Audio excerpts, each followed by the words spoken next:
I ought to go and see Rose. She'll be expecting me. Ah, and I mustn't forget about the city council.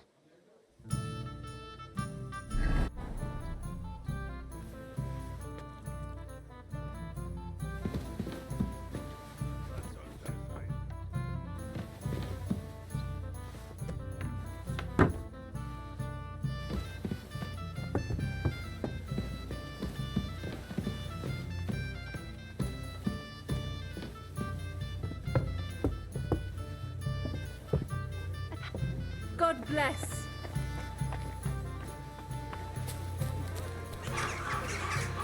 Apples, fruit juice. I'm looking for someone to do a couple of errands. You look like you're at a loose end.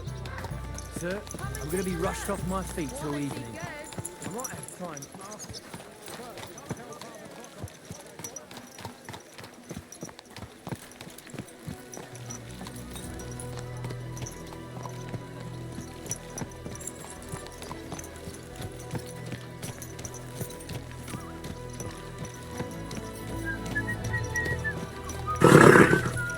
Nice and slow. Where did you get that new bench?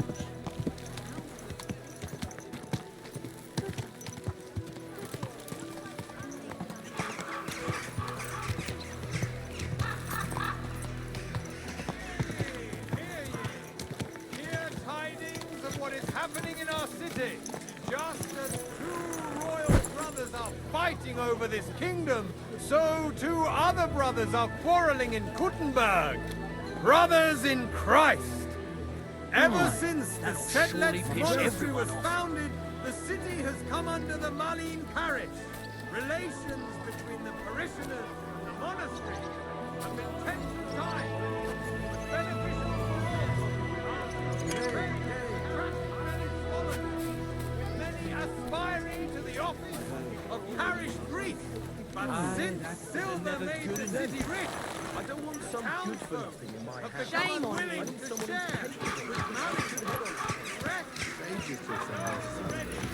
They don't collect tithes before then. Right.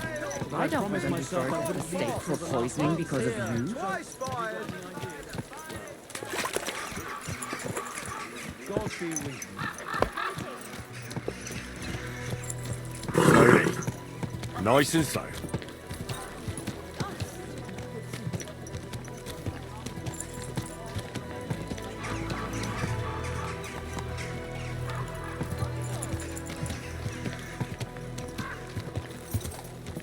Besten Produkte auf dem Markt.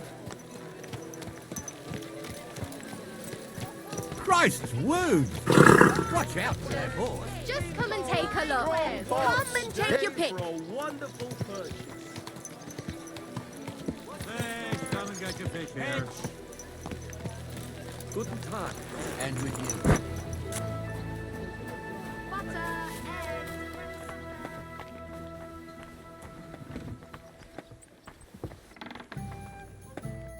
Gepriesen sei der Herr. What do you need? Master Menhart, the sword is at the town hall. Wunderbar, Heinrich. Let's go right now. It will not take long before the Kuttenbergers hear of this. Sure, I'll go with you. Natürlich. Just do not forget to pretend you are surprised.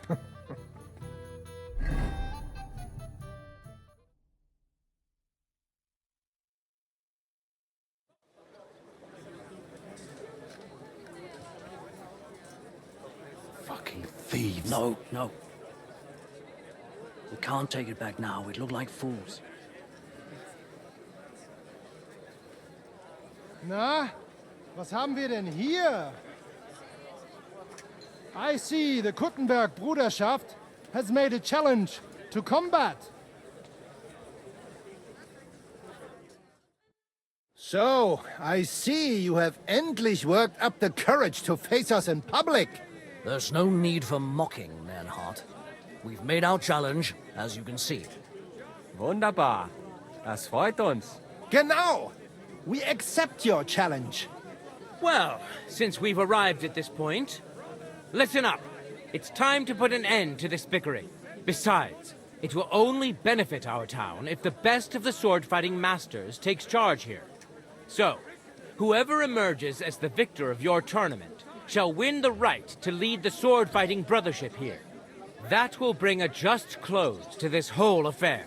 Bei allen Heiligen, you have decided wisely, Fridush.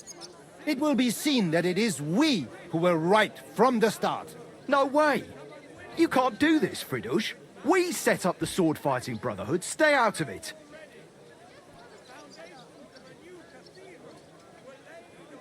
Menhard has a charter from the king.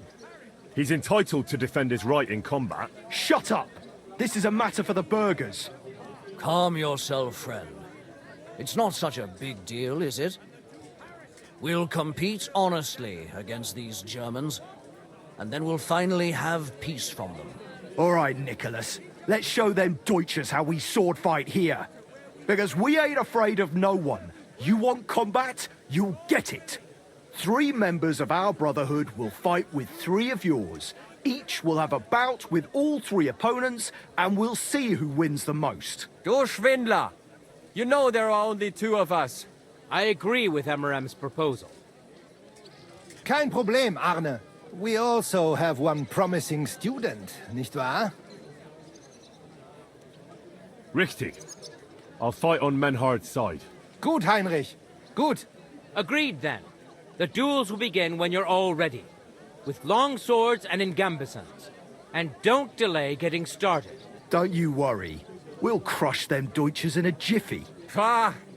You have no chance gegen uns. I look forward to crossing swords with you, Meister Menhard. Ja, ich auch. Komm, Heinrich. We must prepare for the Fechten. So, Heinrich, you have heard it yourself. Some good news, finally. We shall engage the Kuttenberger and confirm our privilege from King Wenzel to operate here our sword-fighting Bruderschaft. And it is all due to you. Danke, Heinrich. You can count on me, Menhard. It will be an honor to fight by your side and enforce the will of our King Wenceslas. Genau, Heinrich. But first, we must make you one of us and accept you into our Bruderschaft. All right? Is that a problem? Nein, nein. You must only take an oath and undergo a test. We cannot just take everyone. That is our Regel. You must show that you have some skill with a Schwert and that you will not bring us shame in the Gefecht. So we know that you will not lose your life in combat. Surely that's not necessary. After all, I defeated you the first time we met, remember? Ja, you are right. Herrgott, you must have been sehr glücklich. But you fought well, yes. And you showed that you have some skill. So, we can receive you into our Bruderschaft sofort.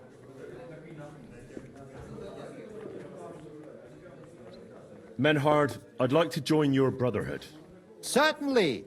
Let us go somewhere more geeignet, so it has some class. Each new member must pay for acceptance. But in your case, since you have helped us, I will relieve you of that obligation. Danke, Menhard.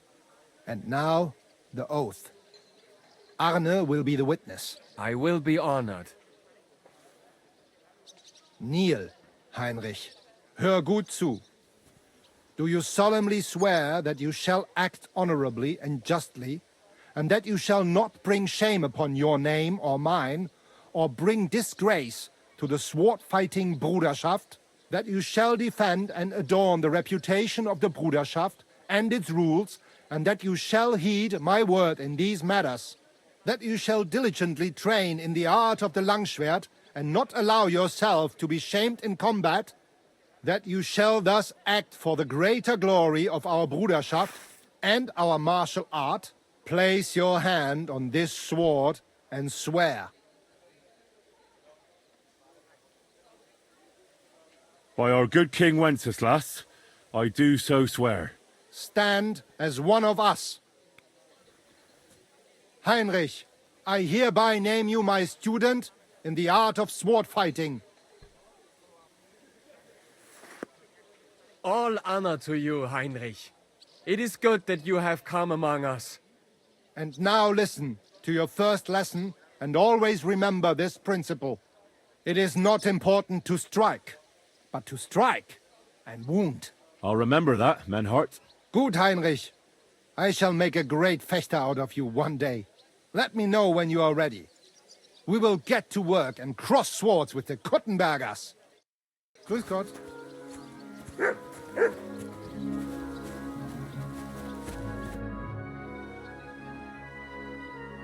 Menhart, I'm ready to engage the Kuttenbergers by your side.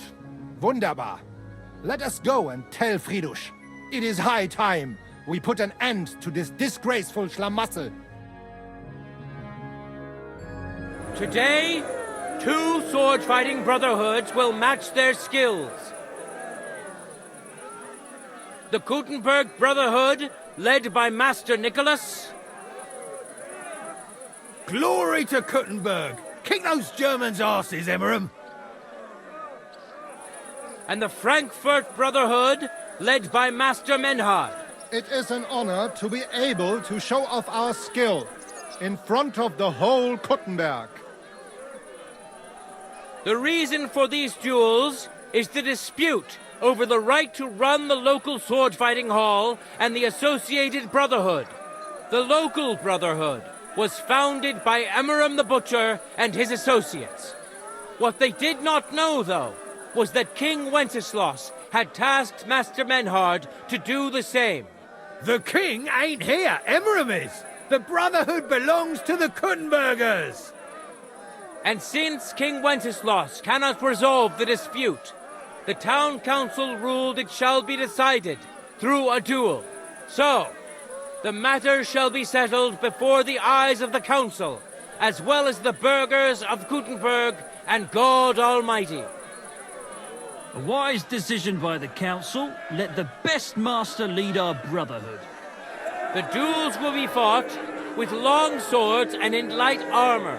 Each dueler will face each on the opposing team, and whoever beats his opponent twice wins the duel.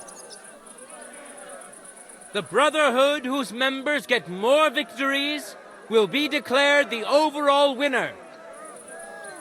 As is the law, all the necessary armor was lent to you from the town armory, and you must fight in it. If there is anything wrong with the armor, you can fix it with any of the repair tools you'll find in the armorer's tent. And in case someone gets seriously injured, the bathmaid will give them the care they need. Or Father Tobias will perform the necessary rites. But I do not think it will come to that. Now that everything has been made clear, swear before God. You will fight fairly, justly, and respect the judge's decisions, as well as the outcomes of the duels. Das geloben wir, im Namen des Vaters, des Sohnes und des Heiligen Geistes. By God Almighty, we so swear. All the requisites have been satisfied. Therefore, let us proceed to the first duel. Master Menhart against Lindhart, the cobbler.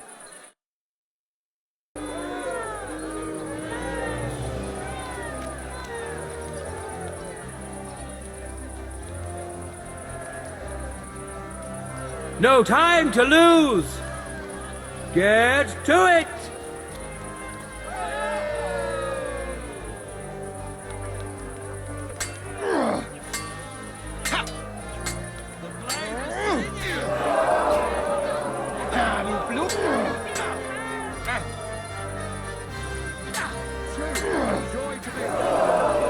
End of duel!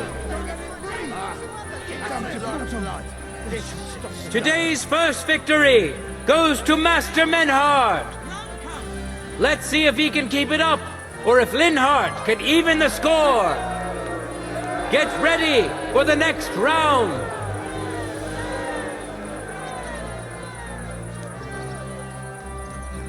Ready? Fight!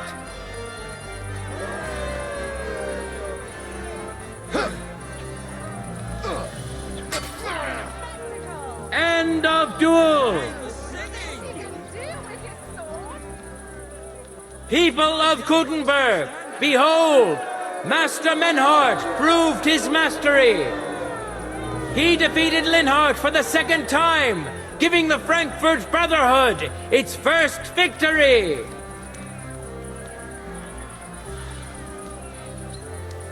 Moreover, Lady Fortune has a difficult task in store for Linhart, because the lot drawn determined that the next fight will also be his.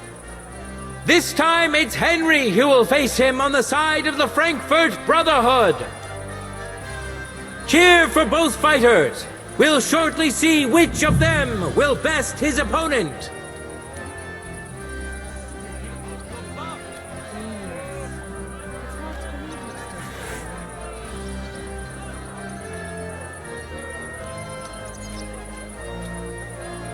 For the glory of Gutenberg, let the duel begin!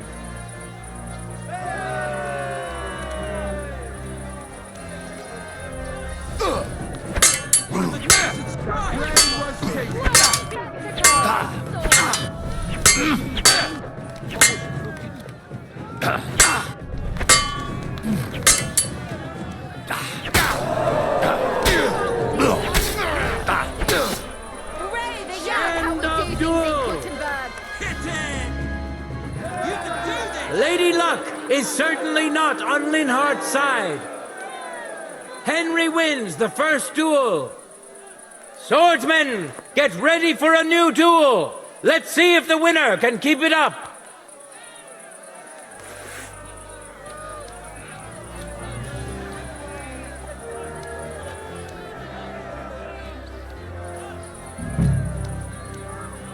Let your steel ring. Fight!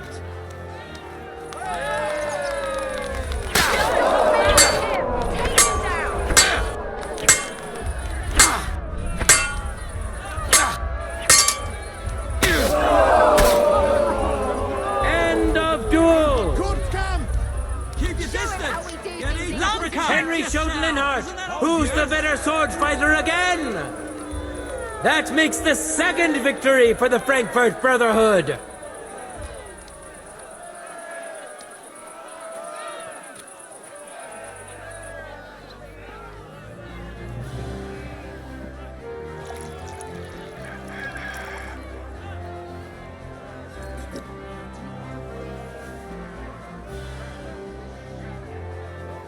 Let's now proceed to the third duel.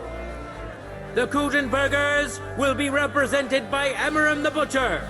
Give him your support, and we'll see if he can do better than Linhart.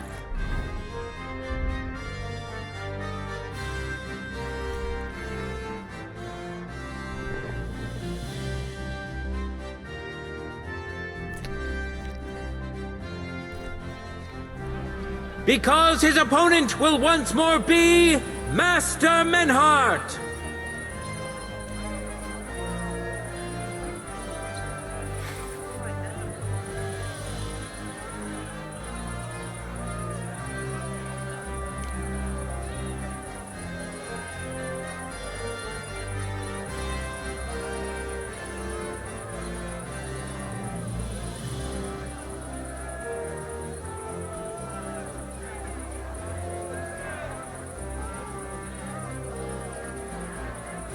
No time to lose!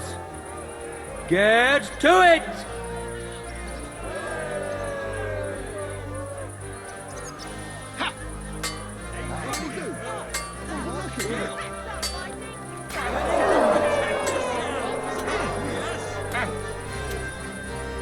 That hit home! End of duel! You saw it with your own eyes, good citizens of Gutenberg. Menhart's skill is second to none. He wins again. Can Emmeram still manage to defeat him? We'll soon find out.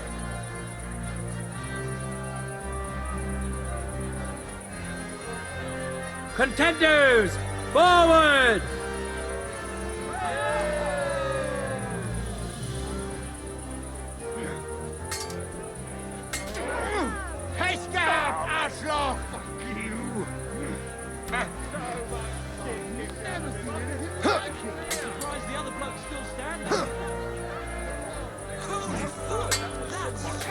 blutest, huh? End of duel! It's finished! Not even the illustrious Emmeram could withstand the German master's sword. The Frankfurt Brotherhood thus has 3 wins already. None for Gutenberg so far.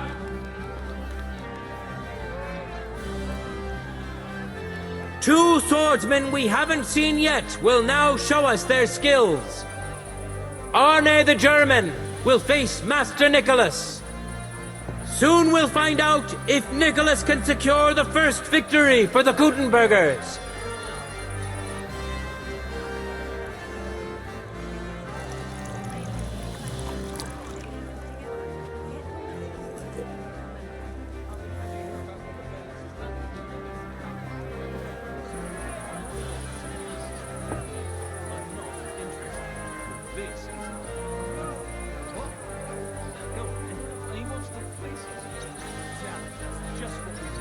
For the glory of Gutenberg, let the duel begin!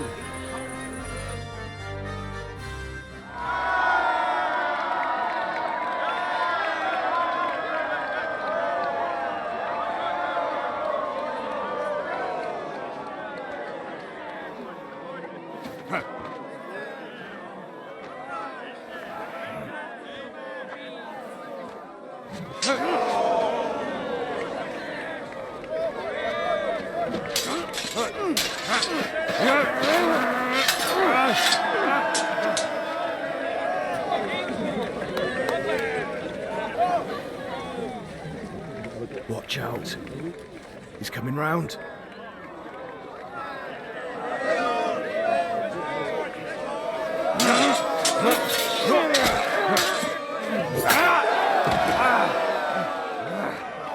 Zum Teufel.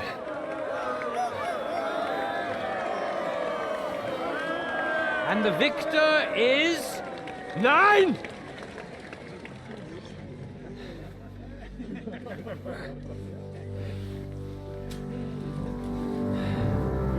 Mit der Hilfe Gottes.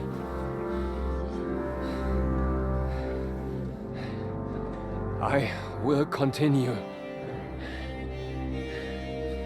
You're brave, but foolish. This will not end well for you. Yield.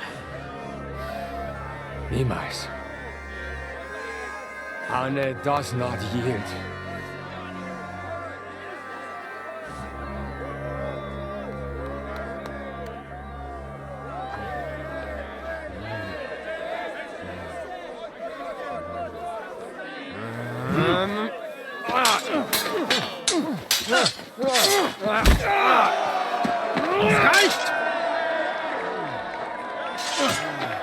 This Gefecht is over. You win. You acted with chivalry, Master Menhart. But intervening in a duel is a breach of the rules. There is no choice but to disqualify you from the tourney.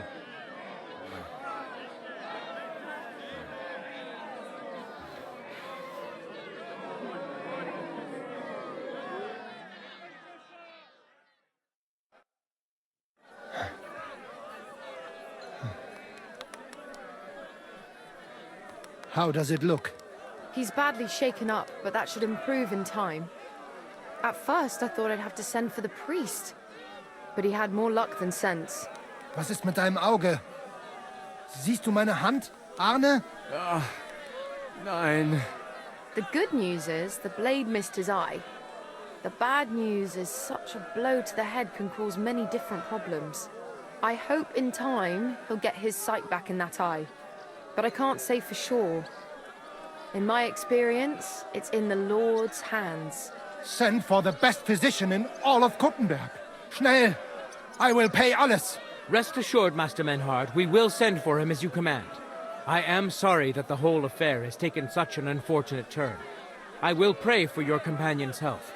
Danke, Friedrich. Aber what about the duels? Beruhige dich, Arne. Yes, that's what I came here to clarify. However, I expect on account of Arne's injury, your brotherhood has forfeit the fight. Nein, Menhard. Du musst keep fighting. As Arne says, Menhard and me can continue. Heinrich had recht. I want to duel Nicholas. I understand your wish, Menhard, but I can't grant it. You've been disqualified. Scheiß drauf! I will fight Nicholas, and you better get out of my way, Friedrich! I'm warning you, Menhard. You swore to respect the results of the duels. Verdammt! Listen, Nicholas has defeated Arne, and Arne is in no shape to continue. So all 3 victories go to the Kuttenbergers. Menhard, you defeated Emmeram and Linhart, but you can't duel Nicholas. So 2 victories belong to you, and 1 to the Kuttenbergers. The only one who can still fight for you is Henry. He already defeated Linhart, so the score is 3-4 in favor of the Kuttenbergers, with 2 duels left.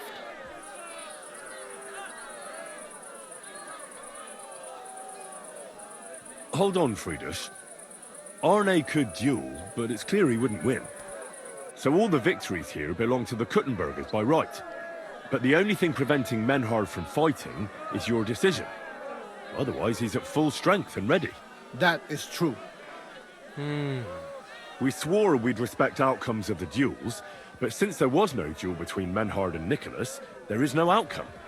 So neither side can claim victory. Wise words, I must admit. The way I see it, both sides have 3 victories, and I have 2 duels left. That sounds right and fair to me. All right, so be it. So if Henry beats both Emmeram and Nicholas, you'll get the overall victory. Gut, Heinrich. Fight for us. You are ein guter Fechter. Also, Heinrich, our fate and our honor lies in your hands. I won't let you down. You have my word. Well said. I'll be waiting for you in the arena where you'll face Emmeram. So get ready quickly.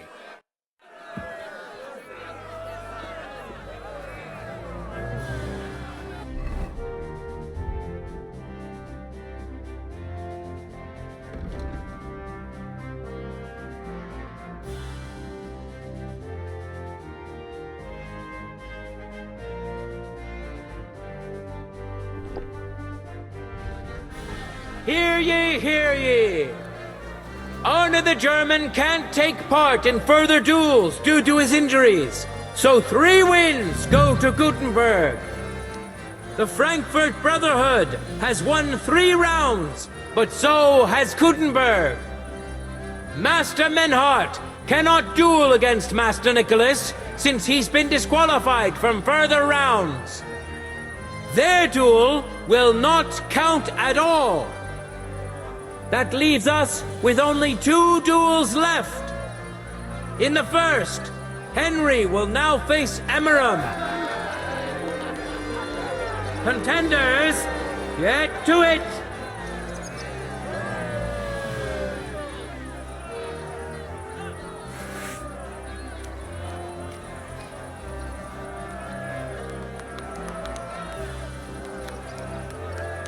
End of duel! Things are not looking good for Frankfurt. Henry lost to Emmeram in the first round. Soon they'll fight for a second time, and the Butcher will have an opportunity to finish the job.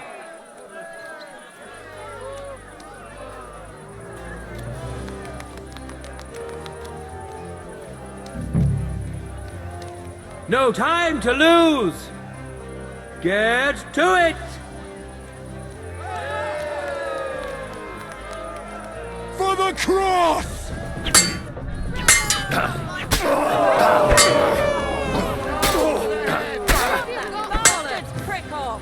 End of duel! Amazing! Both swordsmen deserve respect for putting on such an exciting show. Each of them has won once, and a tiebreaker duel is up next. Cheer for the man who has won your heart, but best to cheer for both.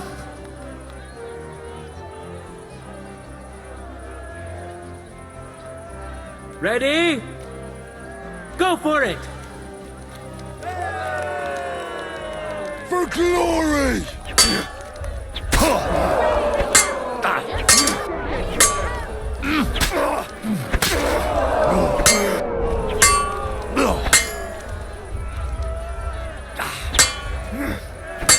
The thing Get rid of that flag! Binden or notieren!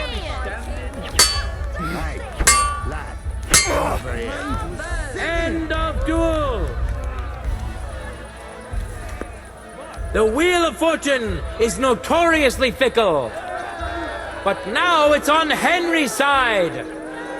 Give him your respect, because he just scored another win for Frankfurt.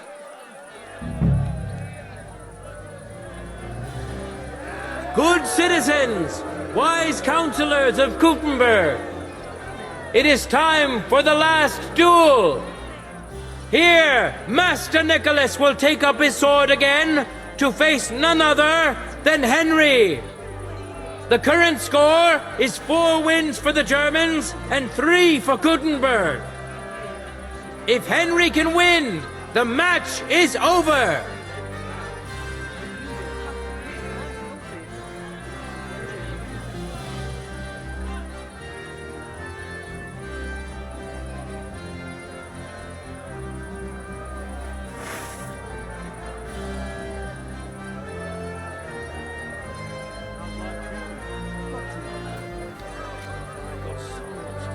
Contenders, forward! I feel quite hungry!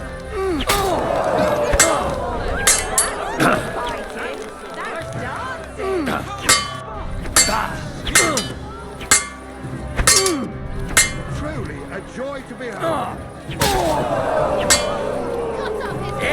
fuck that!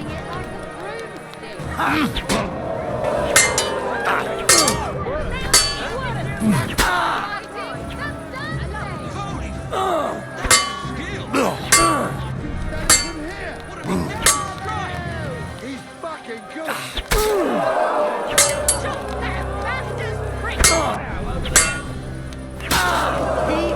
End of duel! Unbelievable! Master Nicholas is defeated! Henry is now in for a really tough fight. I can see that Nicholas is burning with eagerness to get revenge. Here comes his opportunity!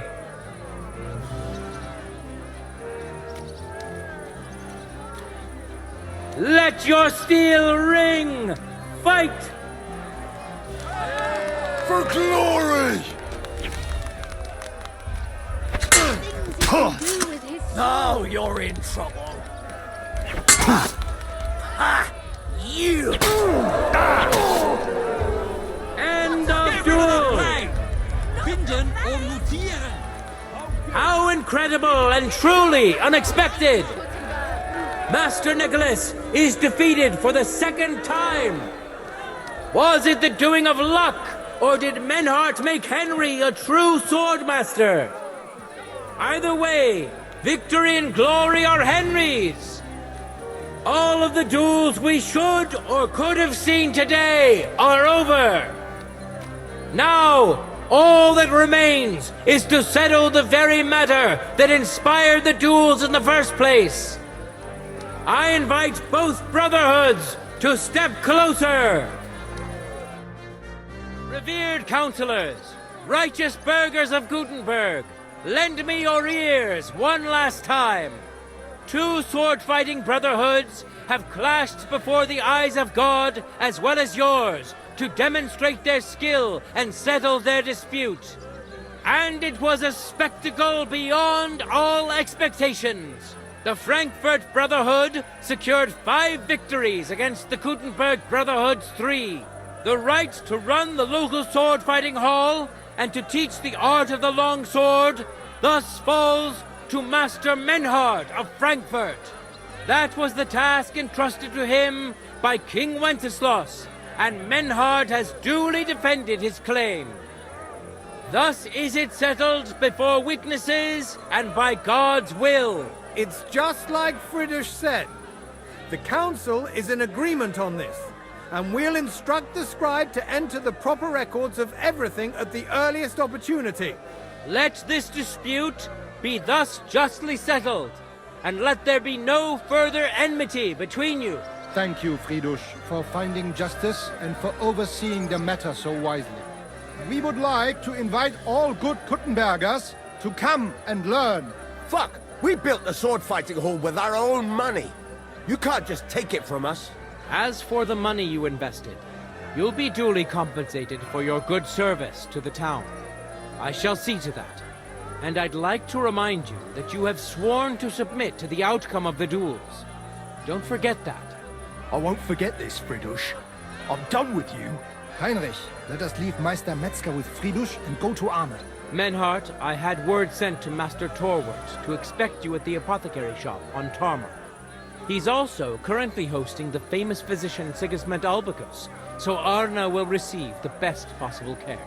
Hab vielen Dank, Fridush. Good day, Meister Menhart. Oswald Torwart, Magister at your service. Gut. Arne hier braucht deine Hilfe. Und schnell. Beruhige dich. I know everything. Herr Albicus, the physician, is already upstairs preparing all that is necessary. In just a short while, Arne will receive treatment fit for a king. Rest assured. Gott sei Dank, Herr Oswald. Tell me about your fight before Albicus gets ready. Rumors spread like wildfire, but they have not yet reached us at Tarmac. Letztendlich lief es ausgezeichnet. We won dank Heinrich here, and our claim was recognized. Heinrich fought for us, and fortune stood by him today. Der König himself would be proud of him. Genau, Heinrich. Glory to you. You have gerettet our heirshare. And to defeat Meister Nicholas too? I have no words. Unglaublich, Heinrich. Ganz ausgezeichnet. You know, Menhard, Henry of Skalitz is no easy mark. I'm glad to hear that. Congratulations to all of you, especially to Henry, as word has it. Gut. Gut. Jetzt noch wait until Arne heals, and then we take over the Fechthalle and die Bruderschaft. Heinrich, komm zu mir in a few days when alles fertig ist. What better place to reward you than there? And zwar richtig. You can be sure. And do not get too betrunken when you are celebrating your victory. We'll only go drinking when there's three of us. When Arne is all right again. Good. We drink out of joy for my recovery, or out of sadness for my eye. I'm sure it'll be the former. Wunderbar. Deal. Menhard, ich muss mich hinlegen. Ich fühle mich ein bisschen krank und schwach. Of course. Menhard, let's get him inside. The quiet and a bit of shade will do him good.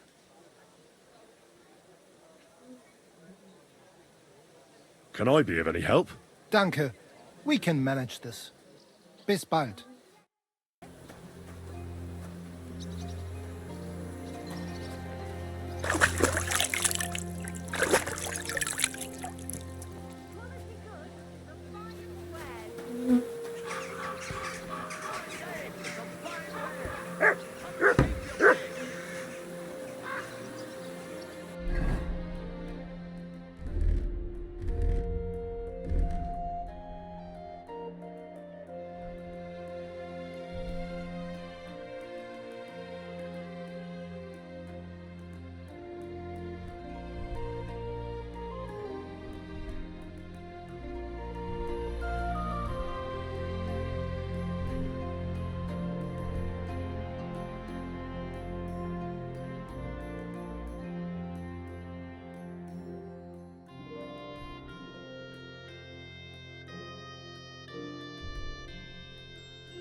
God bless you. Come closer and take a look. Quality goods here. Come and shop here. We've got enough for everyone. Who's there?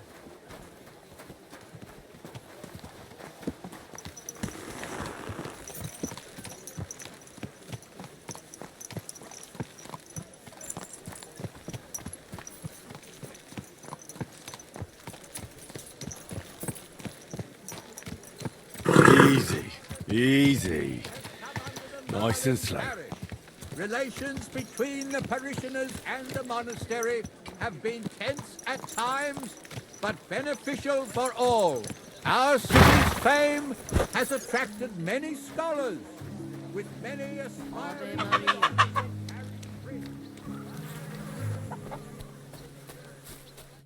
I'm going to see the Mint Master. May I enter? Any fool could say that. What do you want from him? I have an appointment with him. All right, go ahead then. But don't waste too much of his time.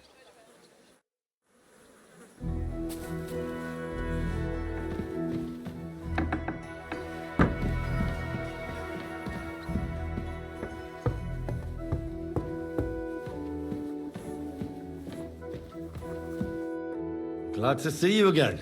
You have the gall to show me your face again? I'll call the guards. Hold your horses. I'll come in peace. Actually, I have a little offer for you. You've come to blackmail me again? Call it what you like. I need to get into the City Council Assembly. And I reckon you can help me. The Assembly? The one King Sigismund is supposed to attend in person? Sigismund's just a usurper. Wenceslas is the only true Bohemian king. Singing Ruthard's song, eh? I might have known. Speak then. What do you want? And tell the truth. Well, I just want to climb the social ladder a bit. Nothing wrong with that, is there? And could you not choose a different occasion for that? Have you forgotten I have you over a barrel? If you want to keep your position and your head on your shoulders, you better shape up. All right, all right. Maybe we can make a deal. If I get you into the council, you'll behave appropriately and you won't betray yourself, or especially me. And that will be the end of our business together. And how about a few groschen to seal our fruitful relationship? You're worse than a horse dealer. Have it your way, then. You can get into the council assembly relatively easily. My cook's son will be serving there. He's roughly around your age. Maybe he can be persuaded to let you stand in for him. Although, not everyone would want to give up an opportunity to serve the King of Hungary. Who's this boy? Franta's his name. Franta Cooldown. He's an idler and a boozer, but he's proved his worth as a waiter. Which reminds me, you'll need his letter of permission to serve in the council. Otherwise, you won't be let inside. What will I need to work as a waiter there? Fast feet and good manners. And the livery of a royal waiter.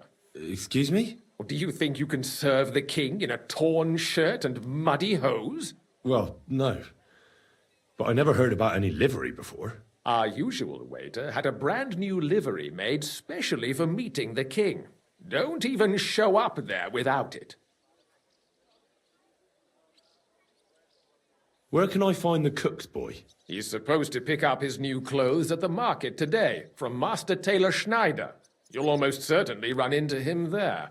That is, if he's up and about after his boozing bout. I swear that fellow practically lives at that Tin Hen. At the what? That German alehouse, the Iron Eagle. That is Zum Eisernen Adler. I'll be going then. See you at the council. Just make sure we both come out of it alive.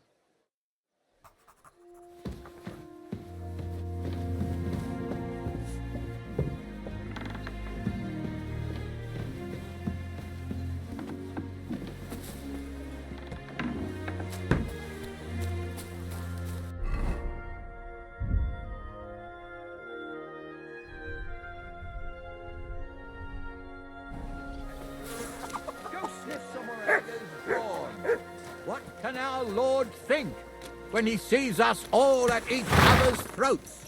Does it really matter where we pray to him and where we worship him? Somebody ought to grab him.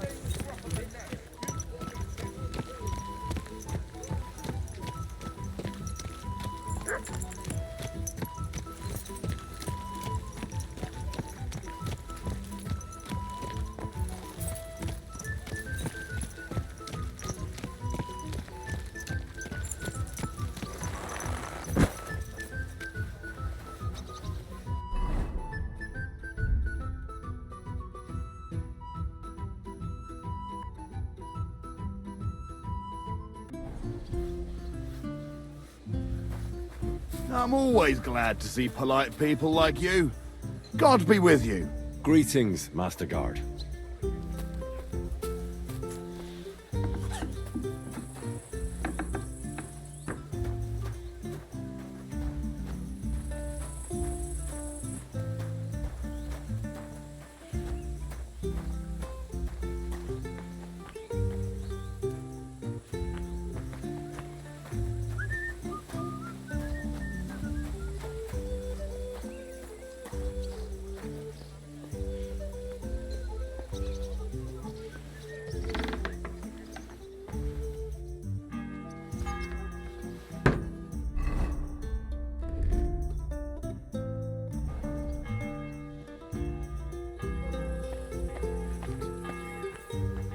Good to see you.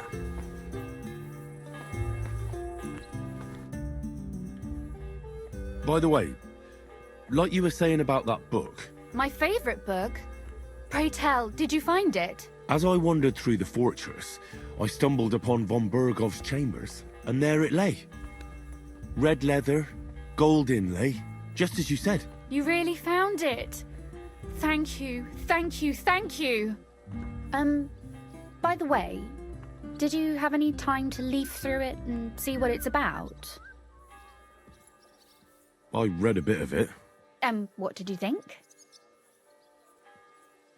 Well, the author doesn't spare anyone.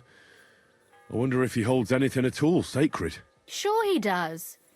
Courage, honor, loyalty.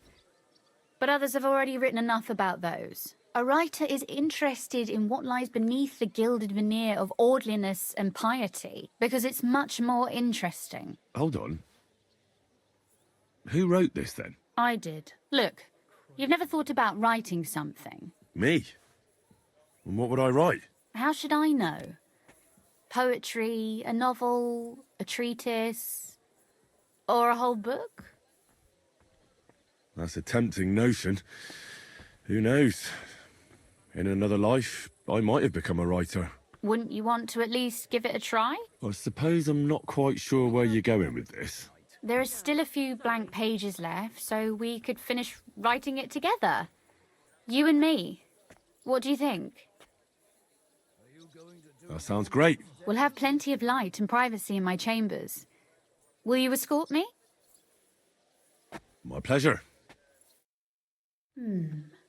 How should I start? You haven't thought of anything yet? Now, I have many ideas, but we must contribute in equal part. Both? Well, fine. And what should I do? Just tell me what you'd like to read about. A tale of a man or a woman? I'll take careful notes of everything. Well, being a man myself, a man, I suppose. Why not? And what kind of a man is he? You mean I have to think up a name? You don't need to, but try to describe him so I can better imagine him. With a single word, even. There've already been enough heroes, saints, kings, and martyrs. So an ordinary person. That's 2 words, but I'll forgive you. And do you want it to be an ordinary villain or an ordinary do-gooder? Make him a do-gooder. But he can also have some bad traits to make it believable. Very well. And what kind?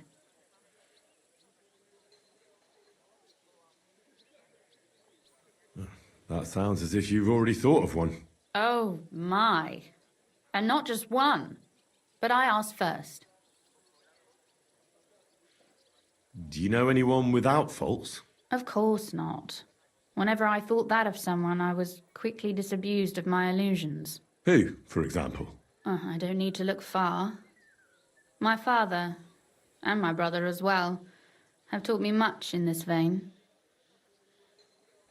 What actually happened between them? I heard they had a falling out. Venser was a hothead. He kept urging Father not to put up with insults and stand his ground. Father explained to him in vain that to respond to such provocations would give the king's people an excuse to take from us. Actually, Venser went to defend the city a bit, out of defiance. We didn't even have time to say goodbye. Tell me more about your brother. What was he like? I had always thought Venser was determined, brave and proud, except he was really more stubborn, short-tempered, and vain. And not a day goes by when I do not think of him. In spite of everything, he was my older brother, and I miss him. Was he the one who taught you how to shoot a crossbow? Yes. And also to ride a horse, curse in 3 languages, belch aloud, and other things every proper lady should know. And Kunzlin certainly also mourns for Venser. Naturally. As a father, he lost a son. As a Ruthard, he lost his future. There's 2 reasons for mourning. You speak as if he didn't even have a heart. If they hadn't quarrelled, Venser might still be here today. But there's no point in going on about it. Back to work. Which bad trait did you choose? He could make fun of people, but not know when to stop. I know many people with the same bad habit. Sure, why not? But in the end, his jesting should save him from punishment. So it ends well. I like those stories best anyways.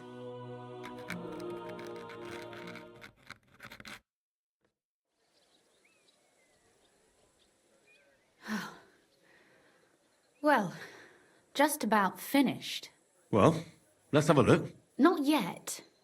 Something's missing. What? A picture. I don't trust myself with proper illumination, but I think I can handle a sketch. Especially if you'll be my model. What? And what on earth do I have to do? Have you ever seen a heron? Imitate one. A heron? Well, maybe like this?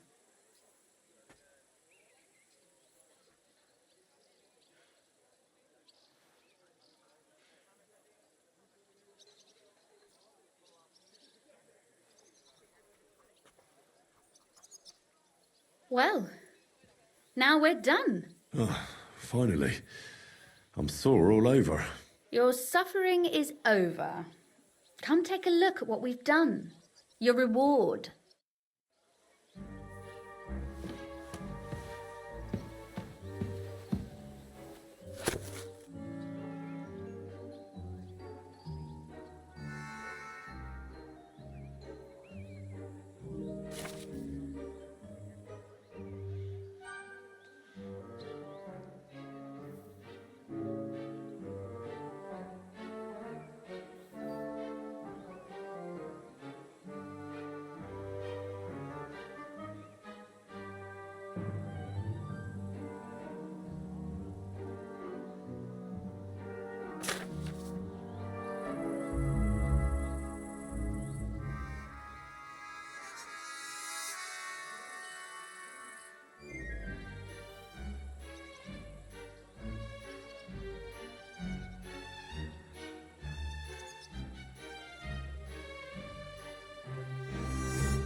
what about that story of ours?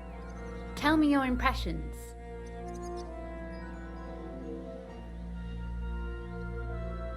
That's nice. A bit didactic, but not to the point of boring moral bludgeoning. And that's the way it should be. Sermons for ordinary people work in a similar way. They entertain and encourage, with a few lessons added in between. You see, when I lead Mass one of these days, I'll certainly think of you. And what about the sketch? For such a slapdash job, it's not bad, right? Oh, it's pretty, really. I don't think I've ever seen anything like that. I know I'm no master illuminator, but otherwise, I think we can be quite satisfied. And thank you for the help. I really enjoyed it. Well, so did I. And for that matter, you're an interesting girl, and I'd like to get to know you a little better. No beating around the bush. How about that? Please do stop by sometime. I wager it will be enlightening for both of us. Perhaps I can show you my collection of hunting trophies.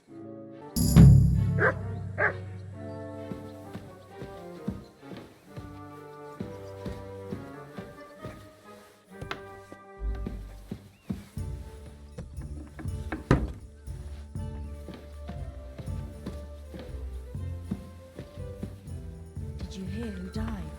Ha! I thought it was old Bart, but then I heard him coughing his lungs up in the yard again today. Not a chance. That old coot will outlive us all. No, it was Jan. Beanhole. Him? He was fit as a fiddle. What happened? They say he went to bed healthy, but never woke up. It's a mystery.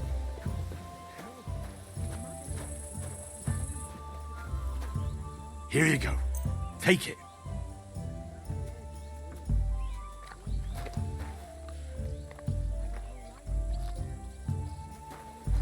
Here you go. Take it.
Pictures!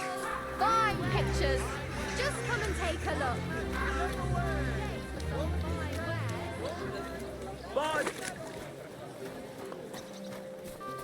Come and take a look.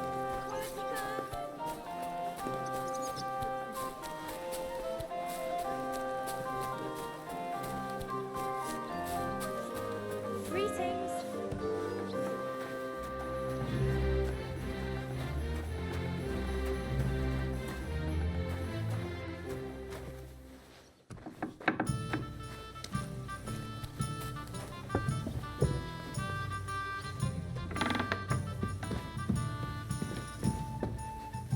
Was für ein Scheiß.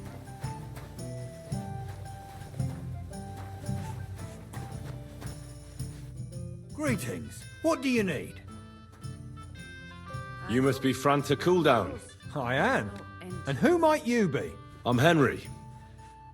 I heard you're supposed to serve at the City Council Assembly. I am. What's it to you? Well, the thing is, that job is just my thing. And a fella could easily disgrace himself in front of the king. Do you feel up to it? Look here. It's not like I'm all that keen on it, but it's well paid. Apart from that, it's a bit of a pain in the arse. Them councillors stuffing their faces and guzzling wine while I run around like a bugger with pitchers so they don't run dry. Why would you want to stick your nose in there?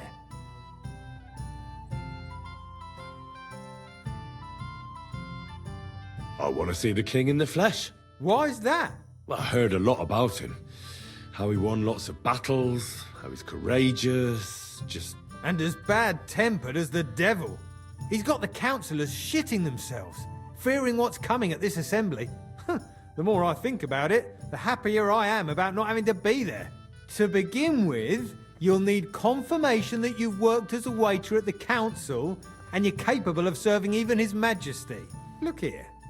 Do you have any idea what's expected of you? Can you tell different wines apart and that? Of course.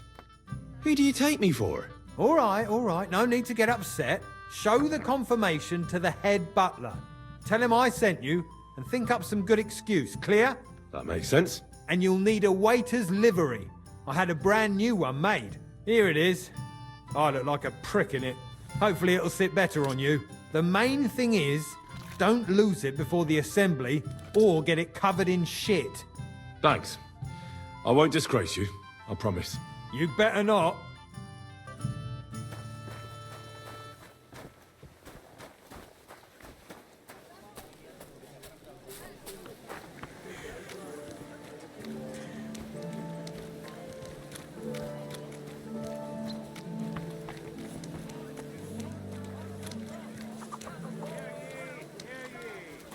The best wares on the market. Come take a look.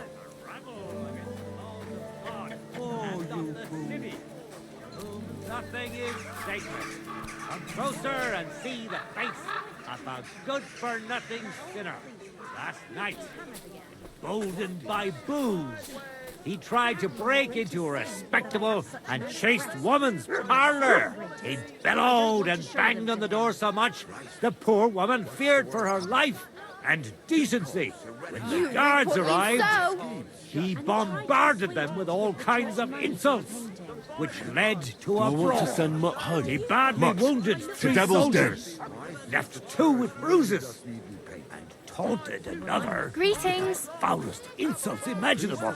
Take a good look at the lecherous drunk, and let him be a lesson to you. Anyone who flouts the law or abandons morality will meet the same fate. You rotter!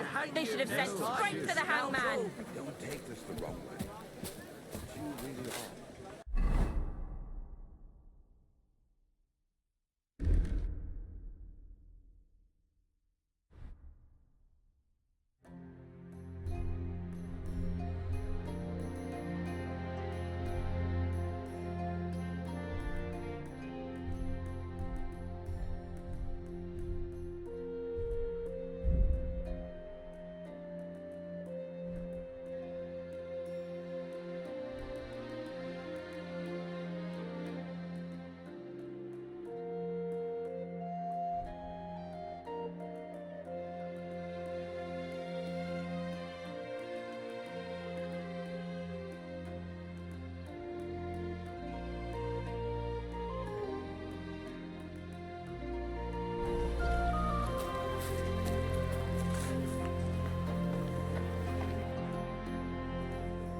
Franta Cooldown sent me.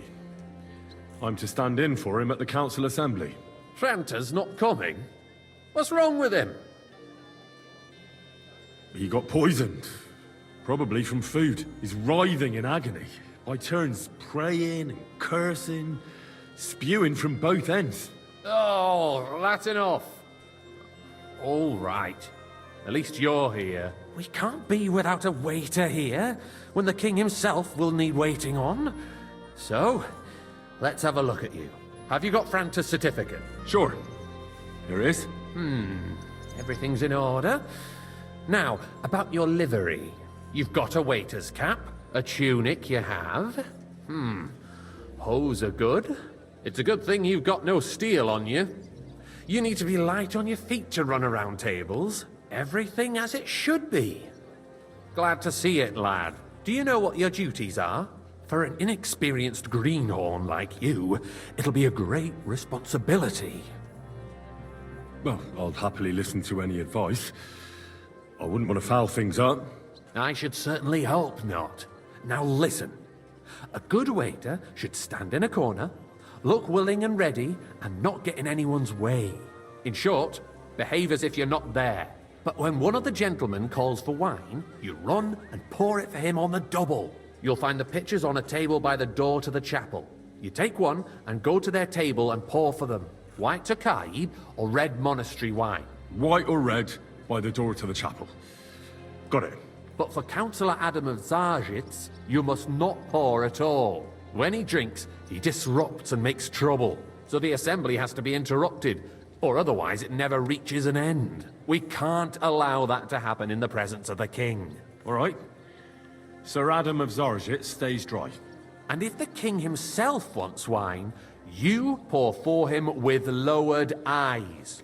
Don't look at him. And the most important thing? To stay in the background and keep quiet until someone asks me something? Correct. The councillors have a lot to discuss, and they certainly don't need any interruptions. And in general, a good waiter has to be invisible, blind, and deaf. Oh? I thought I had to keep my ears pricked. Well, yes, but only to what anyone wants from you. No excuses, and provide everything that anyone wants from you. Understood? Absolutely. I'm a waiter, after all. Not some street gossip monger. Correct. And if you manage not to botch it up, you can even rise on the social ladder. Not just anyone can serve the King of Hungary, but you'll manage it, right? I know everything I need to. I can do it. Excellent. Put away your things here. It's easier to serve with a lighter load. You can wait in the cubbyhole for the servants.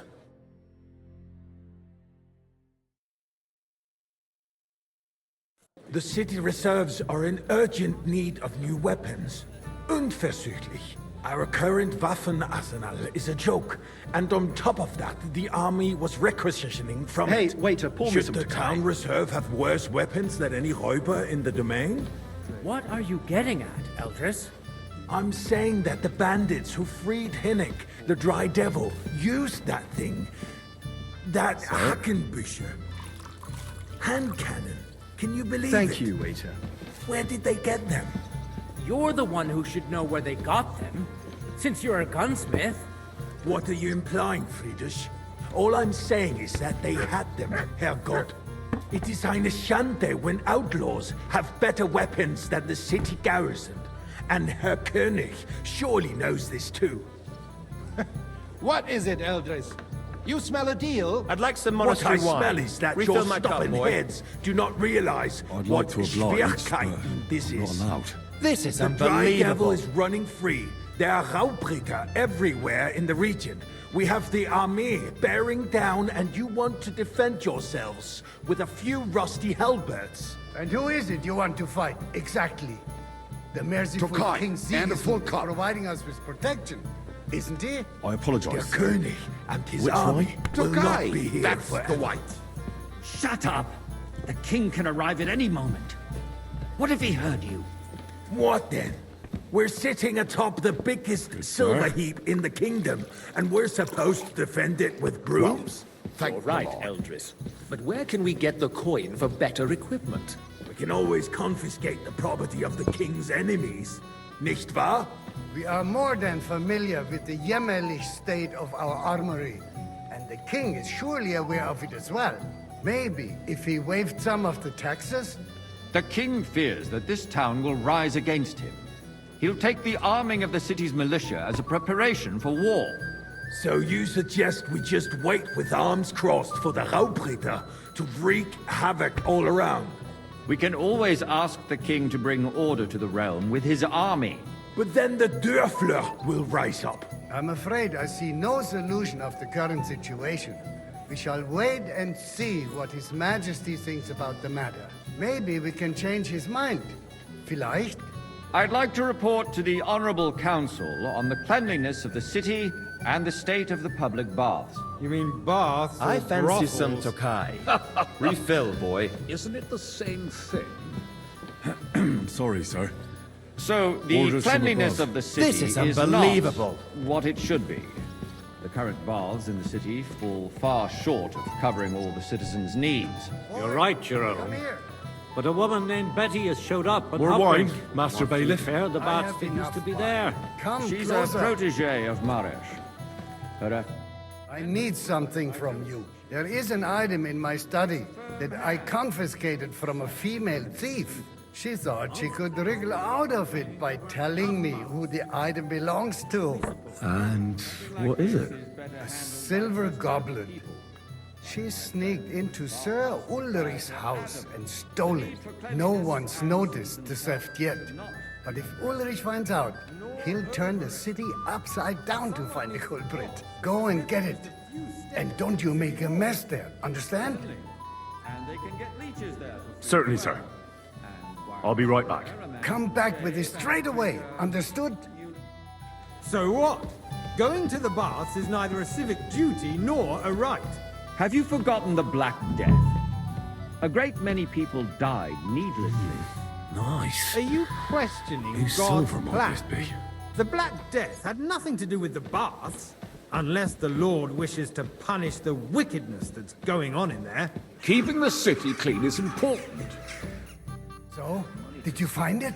Arguing about who is I going did, to wash where Master Bailiff. is a waste of... Here it is. Not so loud. Show it here. That's it. And now go back to your job. If you finally admit that it's a trifle, we wouldn't have to keep coming back to it. A trifle? Do you ever walk the streets here? Sewage, rats, slop, and rubbish. The least we can do for the citizens is to provide them with a place to wash up. What nonsense! Next, you'll want me to serve wine to everyone for free, too. Why not? In Jerome Nars's earthly paradise, everything would be free. Don't put words in my mouth. Gentlemen, let's agree to disagree. What if the king heard us? I got word that Rutard has pulled off another deed. That's nothing unusual. That old weasel will never accept that the city isn't run his way. At least waiter, until His pour me Majesty some honors us with monastery his wine. visit. And as we know, Gunslin absolutely hates him. He can hate all he wants, as long as he does no damage. Ulrich, what have you got to say about it? Me? Well, I'm not sure what you're implying. Thank the Lord. I'm speaking about the Rutard incident. You were there, weren't you? Oh, that. Just a small misunderstanding. We've sorted it out and everything's settled. My ears must be deceiving me. Are you defending Rutard? Besides, if his men Hey, attacked yours, boy, as I've full cup heard, of then monastery we have wine. a good reason to punish him. What happened there? Leave nothing out. I don't like Rutard, true, but in this case it really was nothing. Everyone in the city gossiped about it. I heard there were several dead. Did you? That's grossly exaggerated. I don't think Rutard will cause any trouble. He is sensible enough not to draw attention to himself while the king is here. That's true. Because if we don't do something about him, the king himself will put an end to him, and soon. Unless Hey, he puts waiter, an end to pour us me some first. Tokai. God knows what he wants to tell us. If nothing happened, there's no point in dwelling on it. Let's move on. I'm sorry, Andreas, but I wouldn't brush it off so quickly. Why do I have the feeling you're not Well, telling us thank the the whole Lord. truth, Ulrich? Are you accusing me of lying? Those are strong words, my friend. Nobody said anything like that, did they? Then why doesn't he tell us what really happened, I'm not keeping anything from you, but there's little truth to the rumors circulating around the town. Yes, Rutard and I had a little disagreement, but we ended it quickly because his daughter wanted to get involved. I didn't want to expose the girl to any unpleasant sights. So Rutard is hiding behind his own daughter's skirts? As if it wasn't enough that he sent his son to die defending the city. All right. If we really don't have anything new to say, let's turn the page. Things have got out of order in the town. Some adventurers decided to take the law into their own hands and restore the tradition of duels. It's not only barbaric, but also illegal. If we tolerate this, the rabble in the city will go wild and do whatever they want. I suspect Hey, the boy, gentleman a from the full city cup of sword monastery fighting school wine. brought this custom to us. It's now run I by the apologise, German Menhard. Which wine? Who knows Red, who that fellow am I is? speaking in Latin? Ridiculous, Forsooker. You act like you've never been in a fight yourself.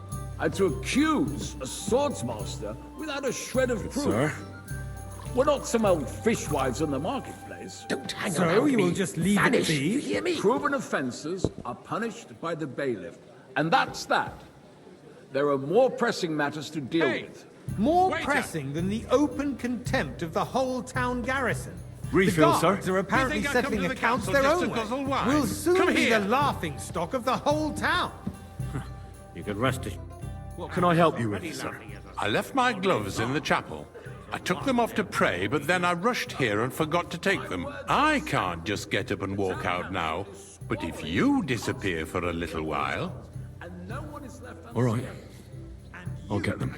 I knew I could count on you. While you're at it, count how many figures on the mural have wings. But why? Because I'm bored, and because I told you. Get on with it. Waste our time.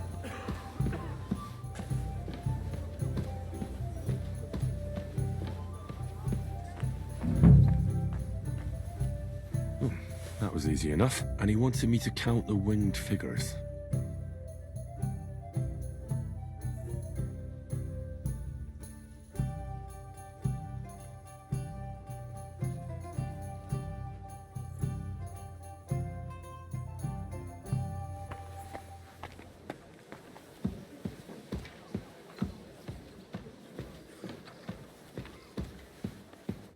So, let's see what you've got for me.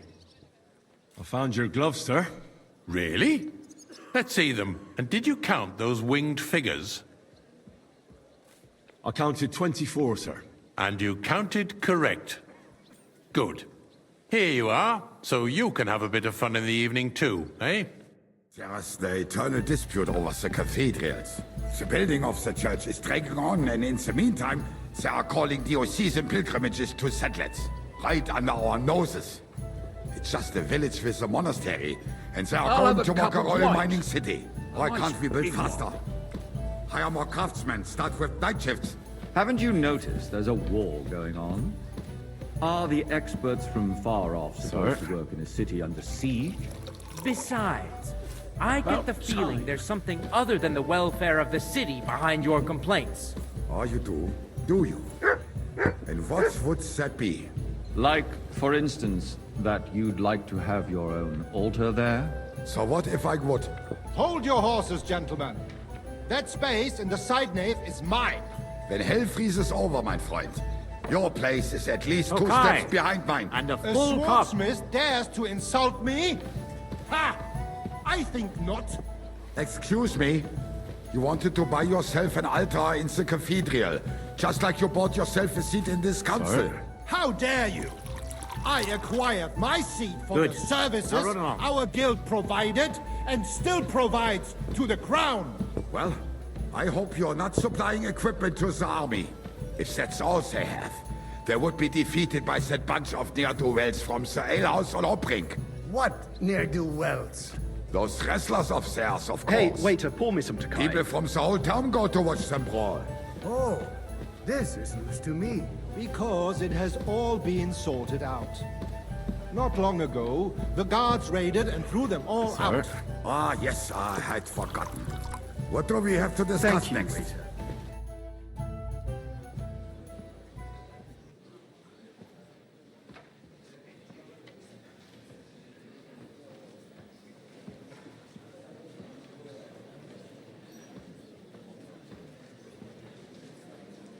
I'm telling you, something is being planned. Oh, I doubt it. No one's gonna tackle Rootard.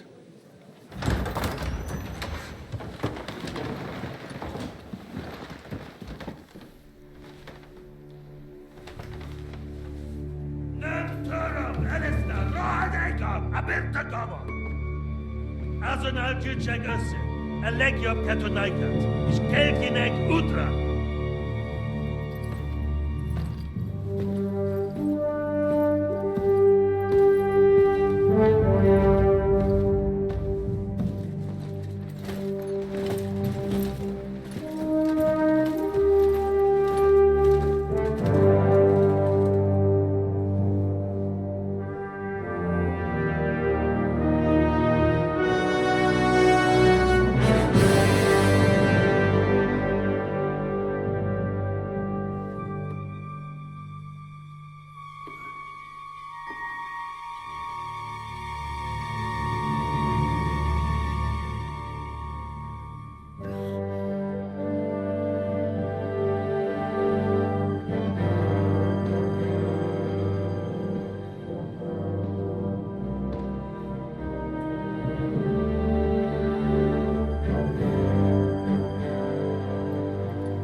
You have nothing to fear. Not you.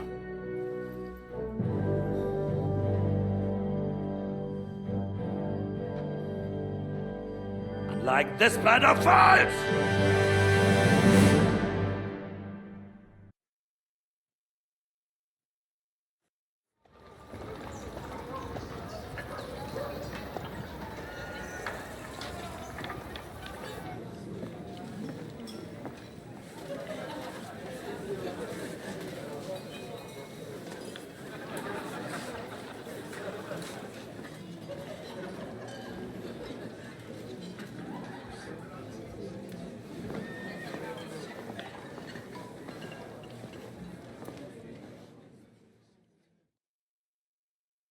Come now, Father.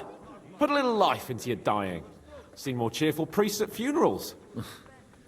I'd rather be at one than here. I hoped I'd never see this fortress again in my life. Unpleasant memories? You have no idea. I didn't part ways with my father on entirely good terms. 20 years ago. And now you're 2 decades older and wiser. At your Ujit's parish, you spread the word of God to your flock, and you saved my neck and Henry's too. I'd say your father should be proud of you. None of that matters a damn to him. Who knows? Maybe that 20 years has changed a thing or two. You know what? Let's drop the subject. Do you know any of the guests here? Most of them I'm seeing for the first time in my life. It's a pretty varied company. We've had bandits, nobles, burghers, a priest, and even a rabbi coming together here. It's like the start of some joke. Wait a moment. Rabbi, you say? The Kuttenberg rabbi? Yeah. He came with a retinue. But for now, they're keeping mostly to themselves. Maybe you should go and welcome some of them. After all, this used to be your home. And you're a spiritual man too, so you should have something in common. I wouldn't be too sure. But I suppose I can try. Who's that French fellow you brought here from Malashov? The great Baron Brabant. Been everywhere, knows everything, and has the keys to half the kingdom. He's got more fairy tales than my old nanny. Can he be trusted? He's a blabbermouth, but a harmless one. Besides, he defended Kuttenberg, and you know how that went. If he were on Sigismund's side, he'd hardly have been locked up with me.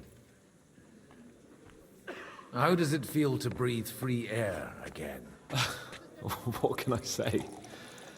You can never truly appreciate freedom until someone locks you up for a while. Or until you become a priest. No fear of that in my case. I intend to enjoy life to the full. Wine, women, and song. What do you plan to do now you're a free man again? What do you think? Get drunk, woo one of the local wenches, and wake up in the morning with no hose and a head like a church bell. Have you perchance forgotten we're supposed to be deciding the future of the kingdom here? I'll leave that to the older and wiser. And duller. Dear me. I'd rather creep off into some corner with a full wineskin.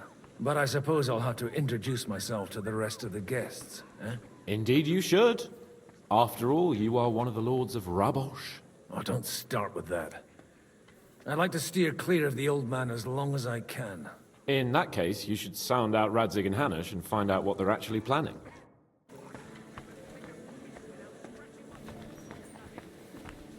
I'm glad you finally accepted my invitation.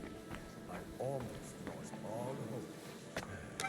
Not that I didn't want to, but understand that my absence from the city has serious consequences. I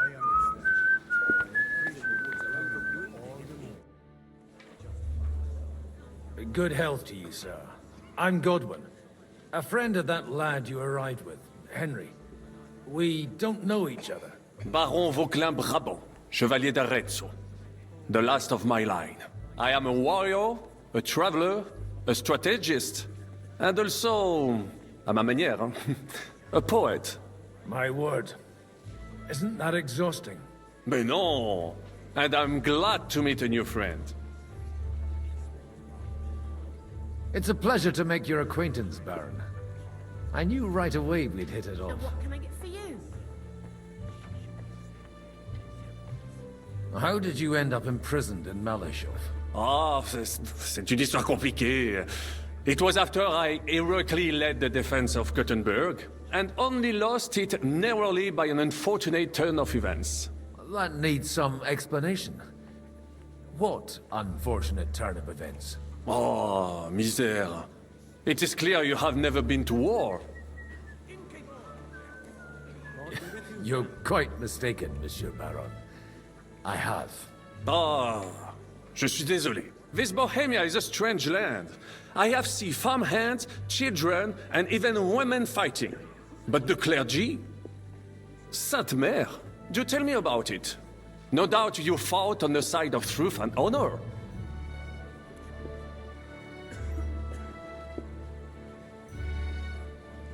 The last time was at Nabokov. And I'd be happy not to have to repeat it. Ah, indeed.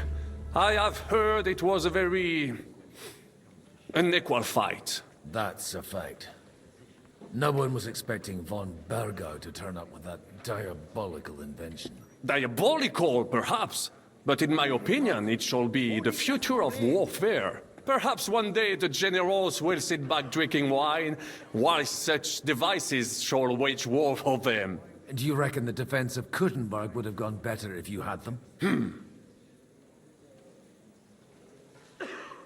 Where have you been on your travels? Have you seen the ocean? But of course! I was born by the sea. If you are interested in my greatest journeys, then I have traveled with a merchant caravan all the way to the Ottoman Empire. And if you are interested in my greatest deed, then that was perhaps saving the life of the King of France. And you wouldn't by any chance know the Pope, personally? Which one do you mean? I spoke briefly with Boniface IX when I was sojourning in Rome. A pleasant fellow. How come almost nobody here knows you? I am operating, as they say. Incognito. My great benefit is my strong connection with the French court. There, everyone knows my name. Here in Bohemia, I'm still building my reputation, slowly, but surely.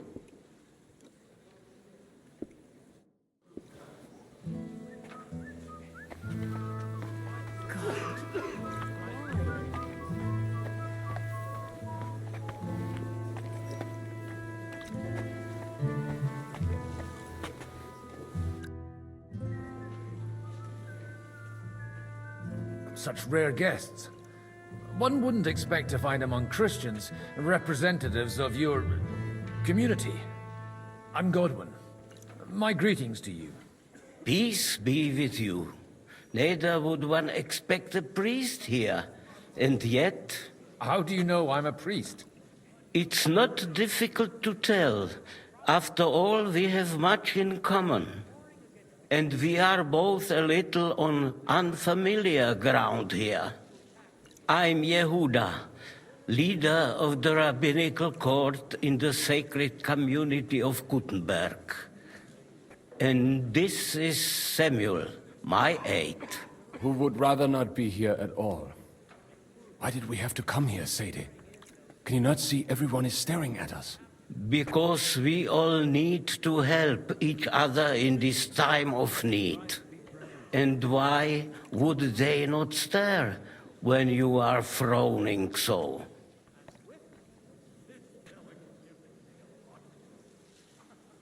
Do you want to make use of the council to improve the status of Jews in the city? Not at all. However, we would like to give the council something it is sorely lacking.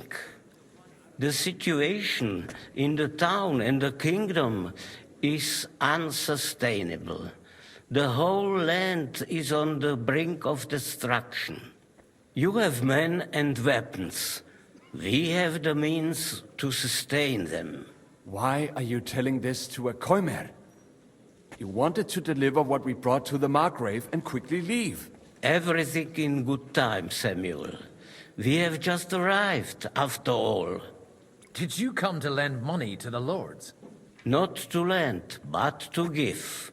Help given to the needy is repaid only by God. You don't even know if you can trust them. With that money, we could have paid mercenaries ourselves. You remind me of my young friend Henry. He's a bit of a hothead too. Henry? That messenger of Radzik Copula? You know each other. You're both around the same age. That would be him. But we did not get off to a very good start. Or maybe you'll get to know each other better. He should be coming here later, by the way. For a young stripling, he's been through plenty. It's not so long since his parents were killed in Skalitz. He was supposed to become a blacksmith, and instead, he's roaming the world, risking his neck at every turn. Wait, a blacksmith, you say? From Skalitz? Aye, that's right. Did you know anyone there? I knew of someone. A blacksmith by the name of Martin. My daughter knew him most, and that is why Samuel is in this world. For our numerous sins. Maybe he was my father, but he certainly didn't act like one. Ma raised me on her own. And that was all for the best. Why? He should have taken care of me, but instead he fathered another bastard. Don't make hasty judgments. As far as I know, Martin didn't have any other children. At least, none of his own. He took in Henry, and raised him as his own, on the orders of the Lord of Skalitz, Sir Radzik Copula, Henry's real father. I don't care if he took care of 20 other mamsas. That boy's blood father denied him, just like yours did to you. A person can't choose their parents. And Henry only found out about it recently. Enough. I'd rather have a drink. Will you have one too, Zayde? For that, there will be more suitable times. Good health. L'chaim.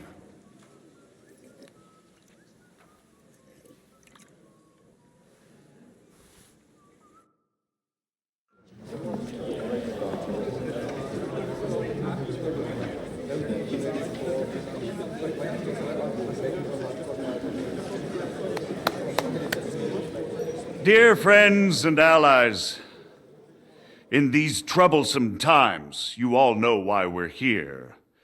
The question remains, what to do next?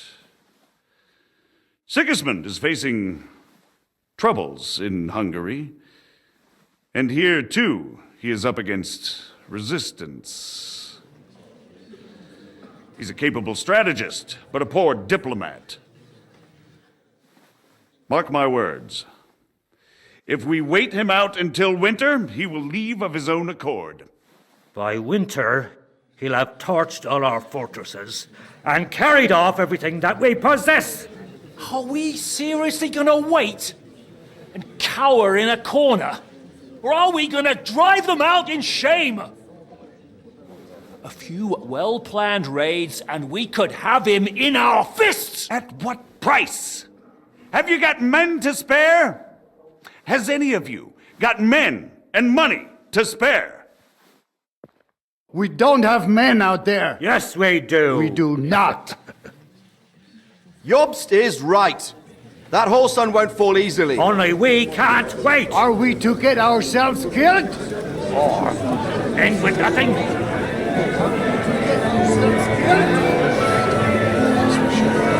Do you have the I'm not going to die.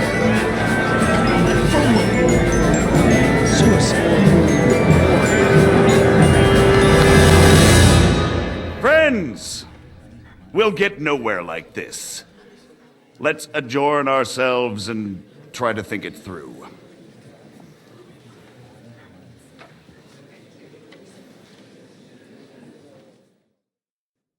Well, that went just as expected. Good health. And to yours. Could it have gone any other way when there's so many of us here? I would have expected a bit more sense from Jobst, of all people. He made an amateur's mistake. But it's hard to be angry with him when he's trying to ingratiate himself with everyone. By the way, I'm John of Liechtenstein. And you must be Godwin. the son of... That's not a thing I've ever boasted of. How do you know that? I have my sources. From what I've heard about you, I'd judge you could be quite useful to me at today's gathering. Is that so? Indeed. And that's why I'd like to ask something of you. It depends what it's all about. A little delicate diplomacy. I expect we can agree that Jobst's plan has certain shortcomings? That's a weak word. And the way it stands at the moment, he'll never get the support of the council.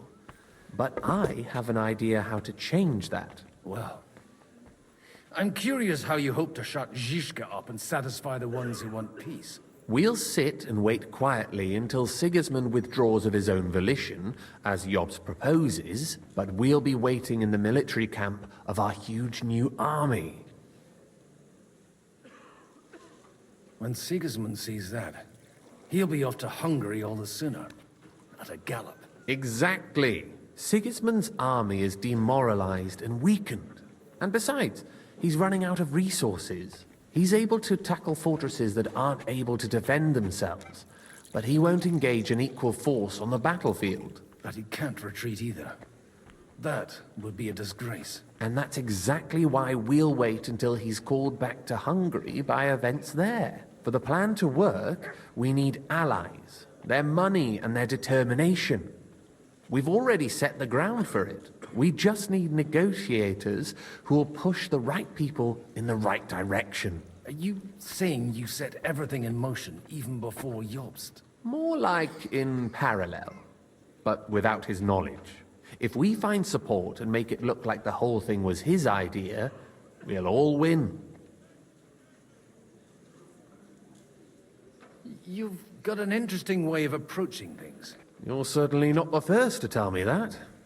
I take it as a compliment. Why are you doing all this anyway? Because I want to put a stop to the senseless deaths. And also because I'm happier with Wenceslas on the Bohemian throne. I'll help you. What exactly should I do? I'll give you 3 names. Botchek of Kunstadt, Haman Alder, and Anna of Waldstein. If you can get those 3 on our side, we've won the day. Meanwhile, I'll take care of Jobst.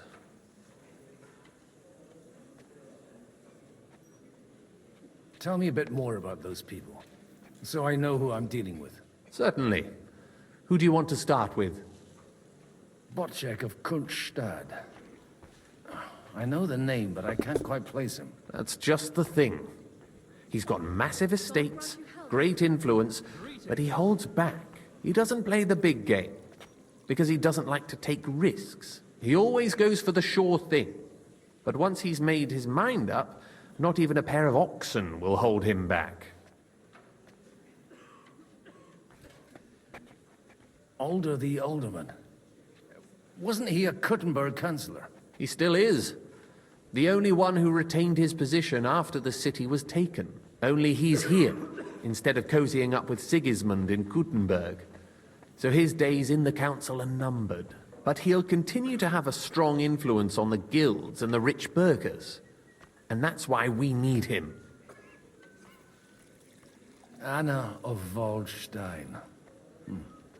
The widow of that rich mine owner. What was his name? Wenzel Bartosz. And I'm not surprised you forgot. I was quite surprised to see her here. Assemblies like this are more of a... A male affair? So far, Godwin, so far. Anna is holding back and behaving like an exemplary young widow. But don't trust appearances. She's got claws, she knows how to do her sums, and she certainly has no love lost for Sigismund. And what use can she be to us? Apart from her late husband's money, of course. She's as sharp as they come when it comes to trade. And she knows a thing or two about diplomacy. There are wicked tongues that claim Bartosz acquired most of his wealth thanks to her, and that it was thanks to her that he died, too.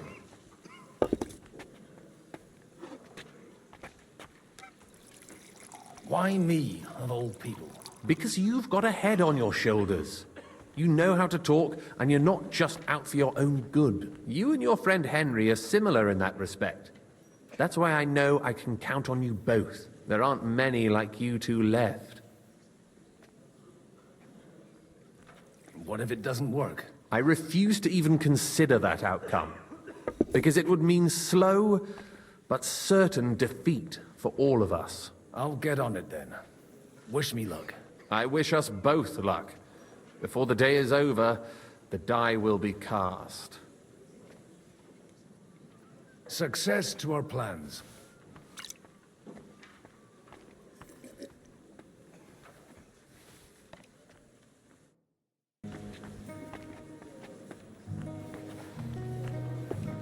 I'll tell you, nobody has the likes of these.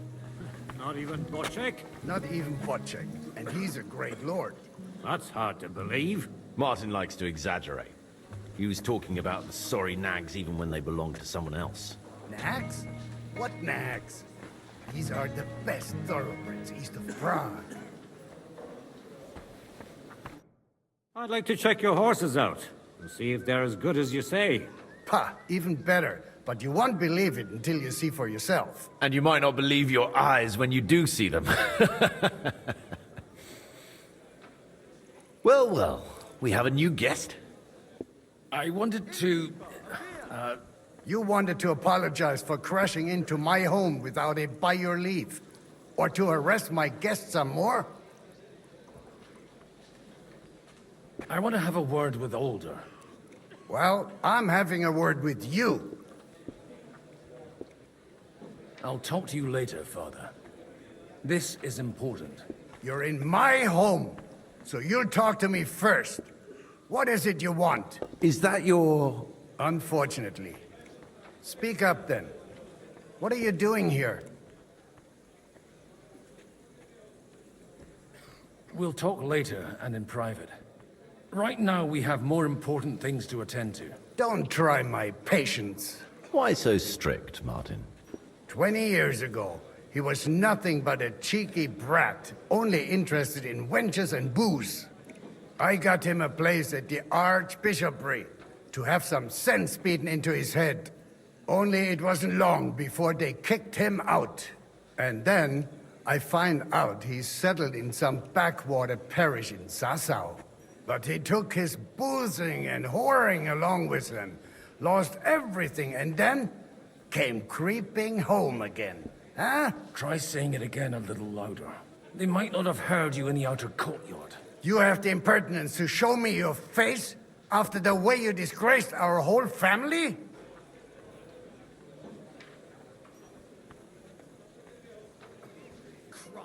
You're exaggerating, like you've always done. Me? Exaggerating? You're the one who turned my home into a house of ill repute. Your whores wandering around as if they owned the place. Oh, actually, anything fun was strictly banned under your roof. But maybe you ought to try it yourself sometime.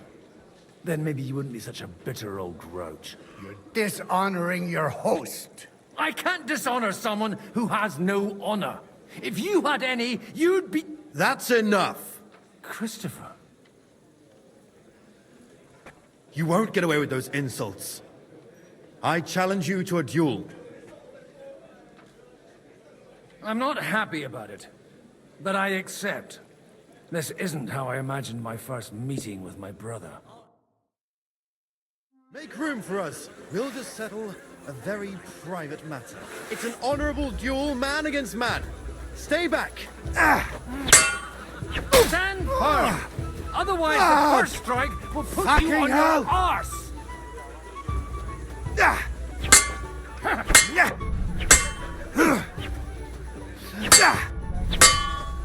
Hey, who told you that?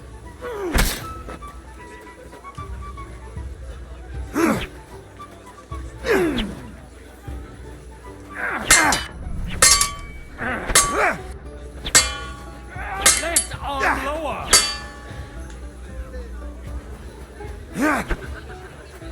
You don't know which end of that thing is up!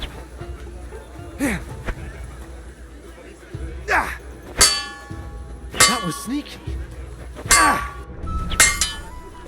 Did they teach you that in the seminary? Swing with your whole arm, not just your wrist. Cover your right side. You've got a gap there I can drive a car They teach you that in the seminary? Not bad for a priest. That was sneaky. Sacre! You're fast. What's wrong with your legs?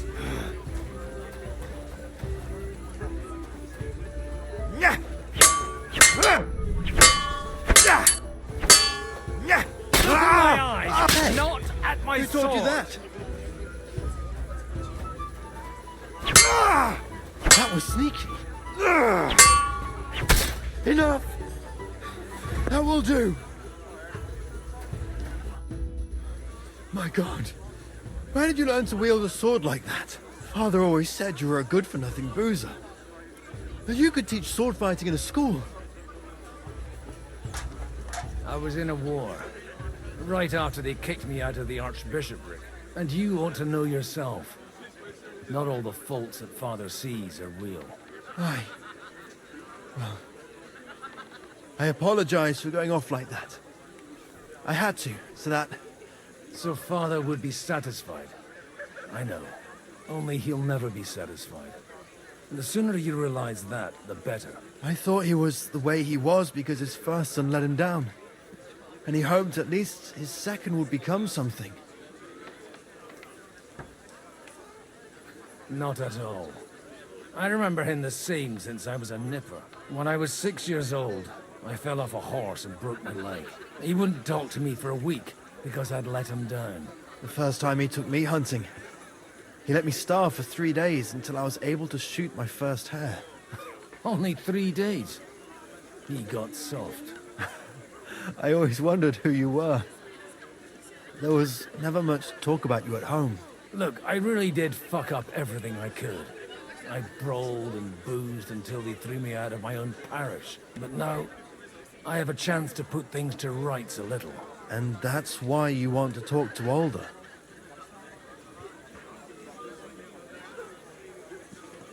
Aye. The outcome of this war depends on it.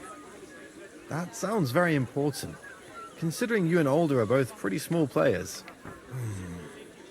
After your encounter with Father, it won't be easy to get to Alder. Actually, I don't think you should even attempt it. Unless you want to anger Father even more. What else can I do, though? I'll talk to him myself. He'll hear me out for sure. But you'll have to trust me and tell me what it's all about. All right, then. You've heard Yob's plan, right? It's a nice idea, but we can't wait around without an army to back us up.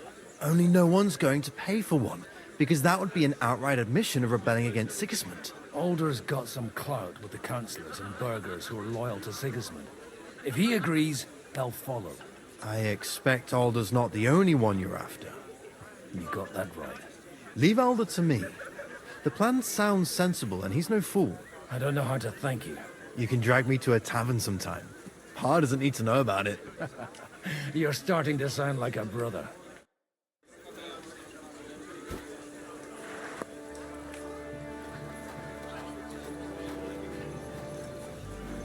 Good day. Greetings to you too.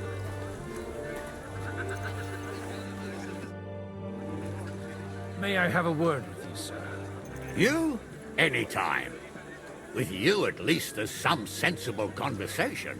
Unlike this pack of conceited upstarts. Have you got something against the Kuttenberg nobles? Their forefathers lived up to their ears in dung. But thanks to the royal mines, they were born with silver spoons up their asses. And they think that can turn their blood blue. But surely they're not all like that. And they are our allies. Allies or not, someone ought to show them their place. Young Lord Capon is finally free again. Let's hope he'll take better care of himself now. He got a harsh lesson. But at least he might remember to lay off that tomfoolery of his for a while. But if not, war will make a man of him soon enough. Do you think there's really going to be a war? I mean a proper one, not just sitting around and talking about it. I sincerely hope so. Whoever sits around risks nothing. It's time to get off our asses and take action. What do you think about Jobst? Are you testing me? Jobst called this assembly and he wants things to turn out well. We have to trust him. To turn out well for whose benefit, though? Some are up to their elbows in silver and blood, so others can live in freedom. Better make sure you're among the latter, then. And in the meanwhile, help the former to keep their losses to a minimum. Godwin, you wouldn't be avoiding me. We didn't have much time for conversation on the way here. Let's rectify that. With pleasure, sir. As it happens, there's something I'd like to ask you.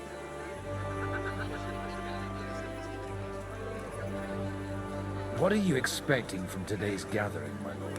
Well, I have no great expectations. But, all going well, we may be able to establish some joint steps towards the future. As long as we proceed without prior agreement and mutual support, we will be very unlikely to achieve any progress. I couldn't help but notice your son has a bit of a talent for getting into trouble.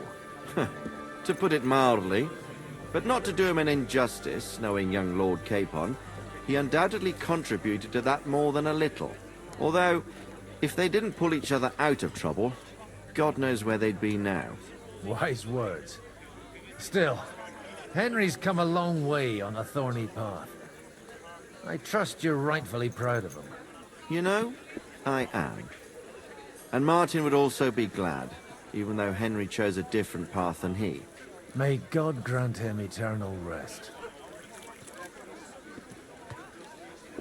Where did you leave Sir Divish? Surely he's not too old to miss out on such an event. Haven't you heard? Lady Stephanie is with child. No one even imagined Divish would produce an heir at his age. As they say, it doesn't matter who kneaded the dough, as long as there's a pie in the oven. Godwin. Well, it could be a miracle. Praise the Lord.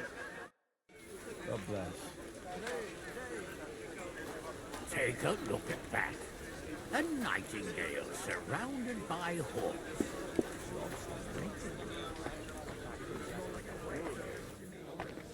You know why we mustn't push too hard. burgers, patricians, and... Sir Bocek, I need to speak with you for a moment. A man hardly puts his cup to his lips, and someone comes along to put a flea in his ear. Jobst comes up with a plan as full of holes as a beggar's shoes, and now you're all jostling to win me over for him. On the contrary, I've come here with an idea how to improve it. Does that improvement include a few thousand men at arms? If not, you can go to the devil with it.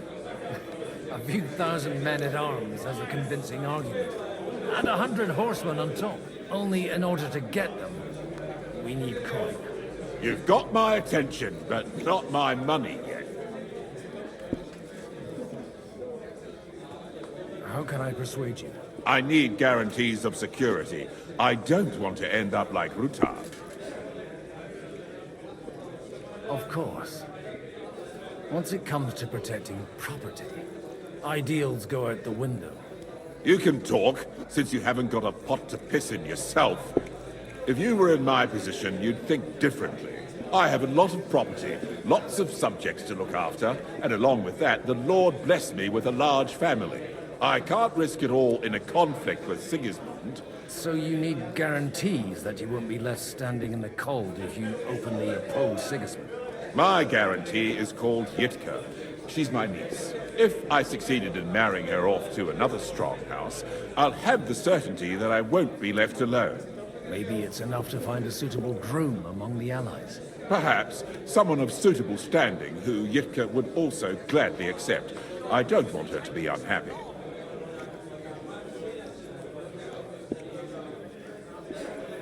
I'd be honored to oblige. I'm in my prime. Forget about it. Even if by some miracle you could manage to sire children, you'd die before you could raise them.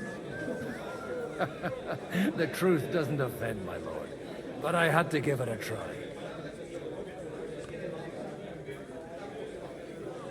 How about young Lord Capon? He's a youngster still.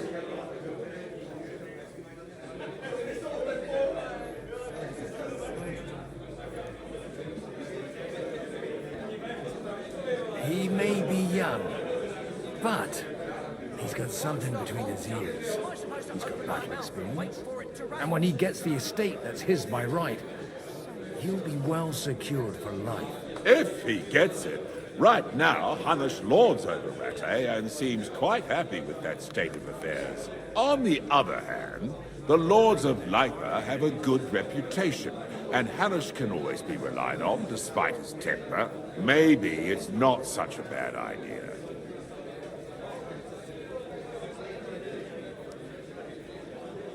I'll convey your offer to Lord Capon. If he agrees, we can celebrate our lives. I don't care what the young lord thinks. Hanush is the one to decide. If he agrees, I'll be happy to support your plan. Pushing a friend to tie the knot to save the kingdom. Things have come to a pretty pass. The kingdom will not forget his sacrifice. Now stop dilly-dallying and go and tell Hanush.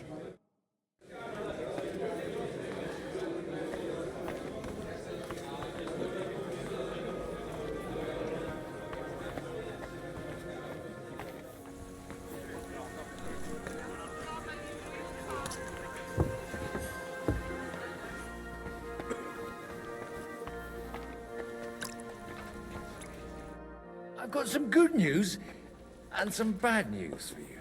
The bad news is there's hardly any females in this whole damned place. There's some old bat standing there with two young girls, but she watches over them like a mother hen. So at least tell me the good news. You're going to get married. Good one. Is she at least pretty? I don't know. I've never seen her.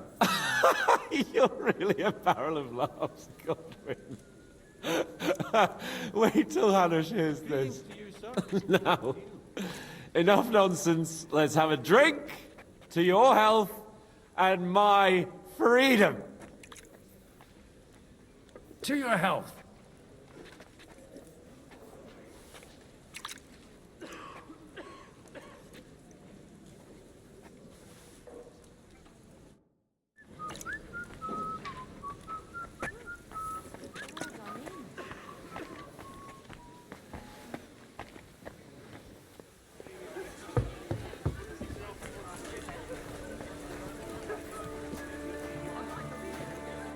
Sir Hanush, I bring happy tidings. You do?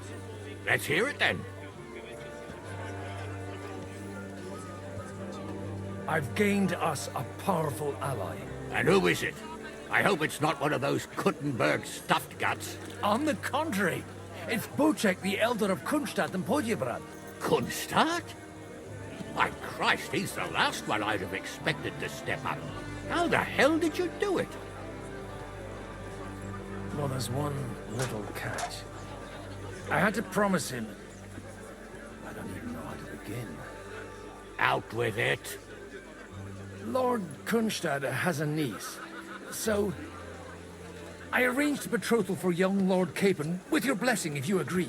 Hans Capon is to marry Yitka of Kunstadt. Godwin, you conniving old bastard! Oh, fuck. I don't believe it. So, young Hans is to marry Kunstadt's daughter? Niece. If you're serious, I'll make sure that you get the Rattay parish. Or you could make me the abbot of Sassa. Or what about a bishop? Forget it. Soon I'll be paying for a wedding. Not a word to Hans. I want to tell him myself. But let's drink to it, shall we? Cheers! Cheers to you! And to your parleying skills!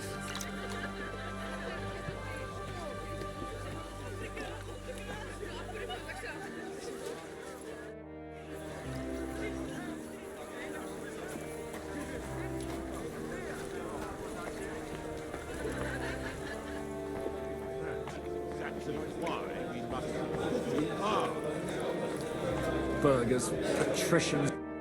So, Bocek, your niece Yivka can start preparing for her wedding. So Hanush agreed, without reservations. Indeed. Then I will fulfill my end of the bargain without reservation. Thank you, Lord of Kunstadt. Enough formality. We'll have a drink. What do you say?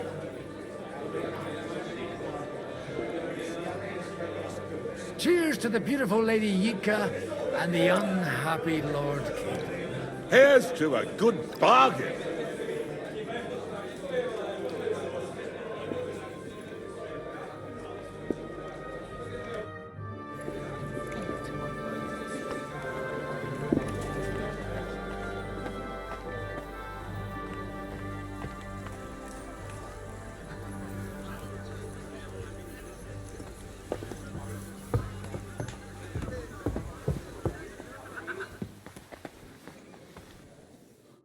How are you getting on so far?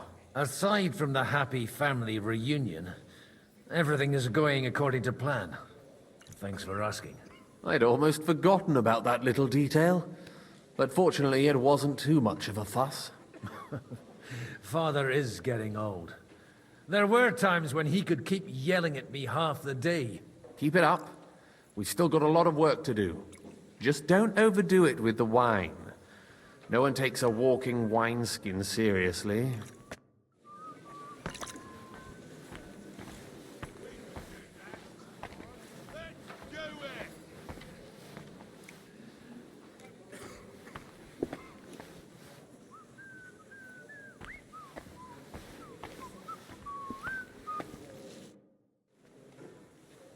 Your Grace, may I disturb you for a moment? Certainly. Godwin, I came with the lords from Rattay. Ah, now I remember. Forgive me, there are many guests and I only have one head. Lord Liechtenstein asked me for help, in our collective interest. But if you'll allow me, sir, I'd like to ask you a few questions, so I'm clear about what I can do to help. Indeed. And what would you like to know?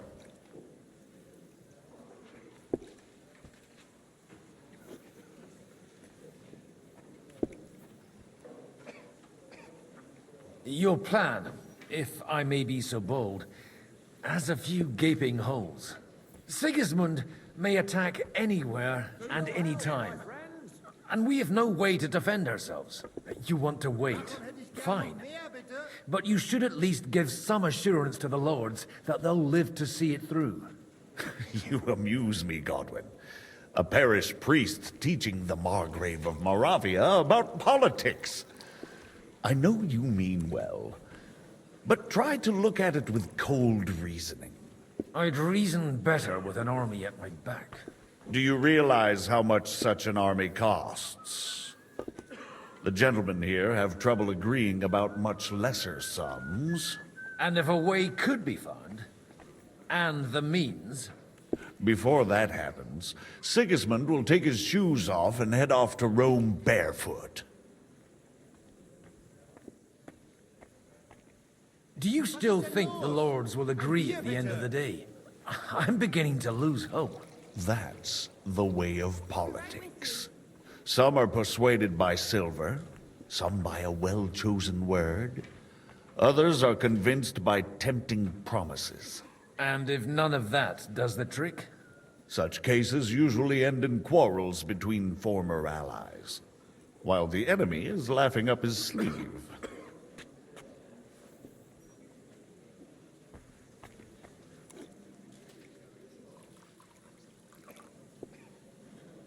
I wasn't expecting to meet the Rabbi of Kuttenberg here.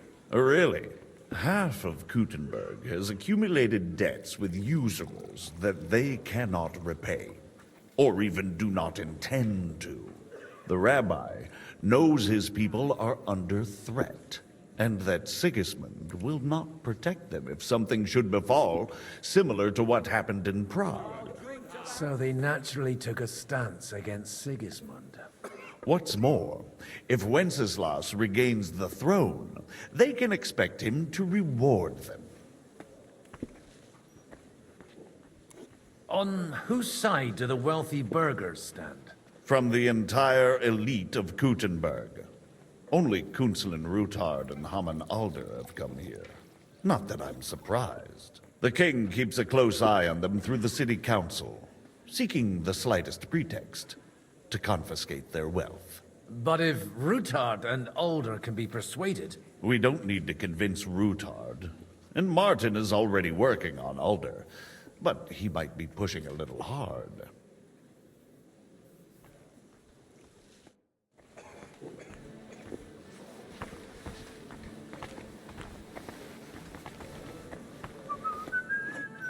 Mein Gott, wo liegt das Problem?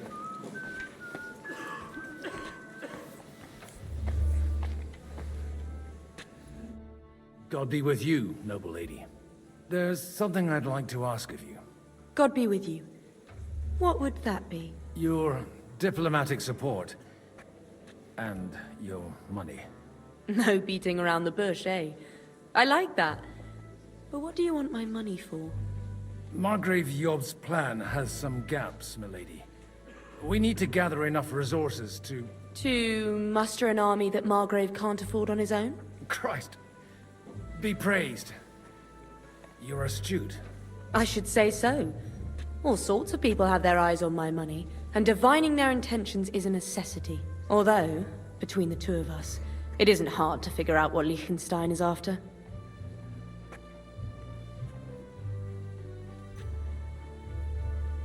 Hit the nail on the head again, Mom. You're well informed. I am rarely mistaken. I'd say you have a better nose for people than most of this crowd.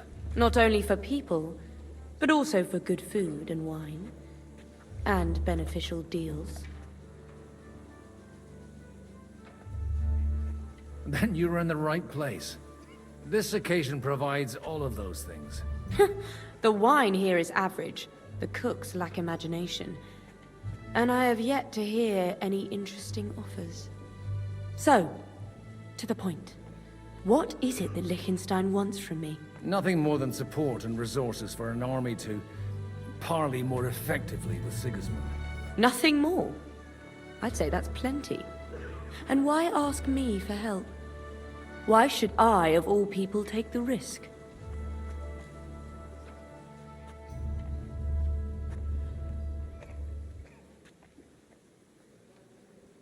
It's not only your money we're interested in. You're well able to negotiate and trade.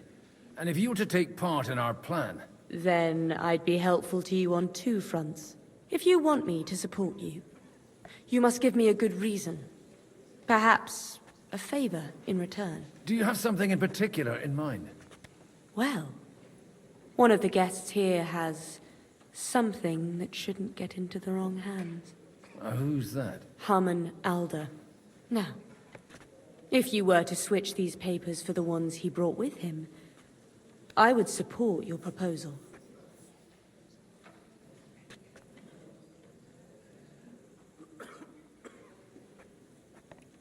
Have you fallen out with the town councillor? No. Alder is innocent in the matter. My relatives from the House of Bartosz are behind it all. They're disappointed that I dared outlive my husband, and the fact that I'm handling his estates makes their hair stand on end. And these papers I'm supposed to switch, what do they concern? My relatives somehow dug up some trade contracts between myself and certain undesirable parties. You were dealing with the enemy. They were not the enemy at the time. My conscience is clear, but I'll rest easier when those papers are in my hands.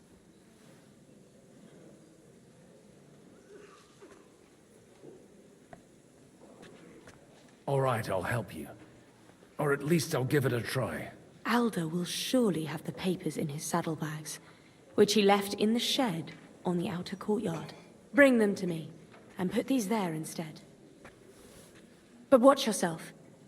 Odorim's groom has eyes everywhere.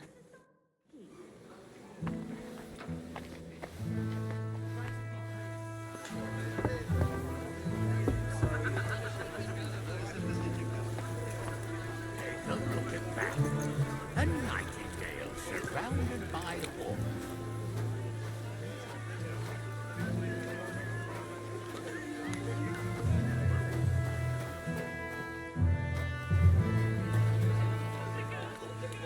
What brings you here?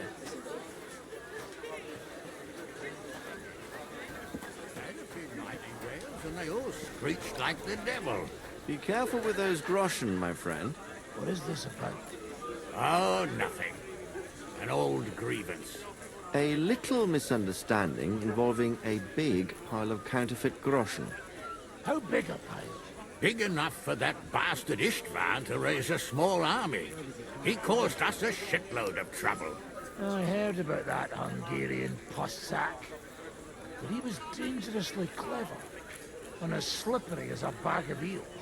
Even though Jobst is right, I'm in favor of decisive action. We can no longer afford to wait. As if I didn't have enough on my plate already. Like my ward, who I can't leave unattended for a few days without him damn near getting executed. Oh, go easy on him. It wasn't his fault. And you said you forgive him. But for the last time, those shenanigans of his have got to stop. Ah, young Lord Capon is an adult now. But he doesn't act like it, damn it. So marry him off. What? Find him a wife. That'll straighten him out in no time.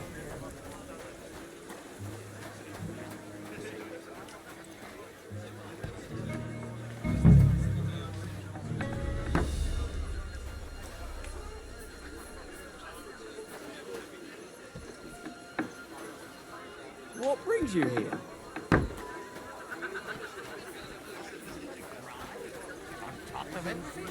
No bider's daughter, but them merchants would bleed you dry before you could say dowry.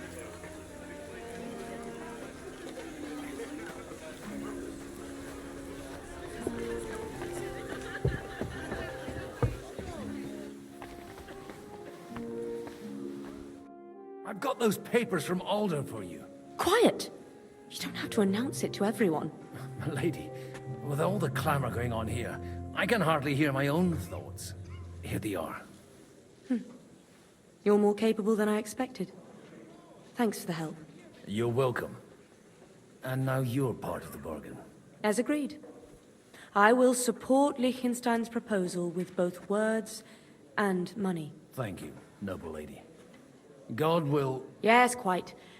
But let's drink to our bargain, Godwin. How could I refuse a toast with such a fine lady? To your health, Lady Anna. And to the success of our efforts.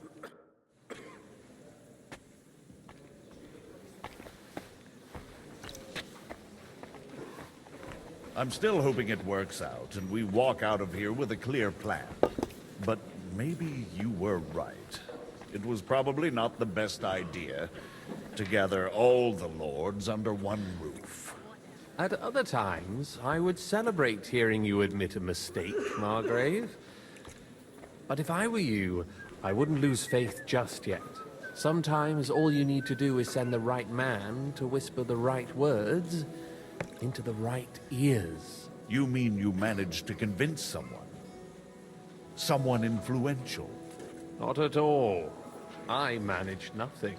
But I have found someone who could pull a thorn out of our side and get some influential people to join our cause. And who is this secret envoy of yours? I'm still hoping it works out and we walk out of here with a clear plan. But maybe you were right. It was probably not the best idea to gather all the lords under one roof. Gentlemen, I think we can raise our goblets to the successful conclusion of the negotiations. Is this supposed to be your secret weapon? Like I said, miracles happen where you least expect them. Tell me, Godwin of the House of Odorin, what news do you bring us? I bring nothing from the House of Odorin. But the widow of Waldstein and Sir Bocek of Kunstadt will support our cause. Both of them? Good heavens, what did you promise them? This is going to be a long story, and I could use a drink. So if you'll excuse me, my lords?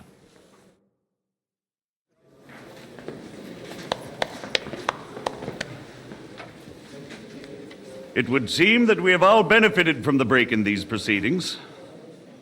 New alliances have been formed. And I have also changed my plans. We shall still wait for Sigismund to withdraw his troops of his own accord, but we will wait with an army at our backs. Yes! And how are we to raise an army? Wasn't it made clear at the meeting that no one wants to take the risk? The only thing made clear was that each of us alone is weak, and that we could not find common ground. But that has now changed.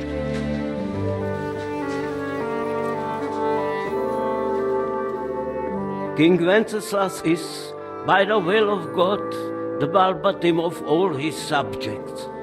Not only the Christians, our community, and not only ours, will give you coin. Yes! The Kuttenberg houses are still loyal to King Wenceslaus, and we stand with Lord Ruthard. And if that's not enough, the houses of Leipa and Kunstadt will unite and march side by side. My niece, Yitka, will take young Lord Capon as her husband.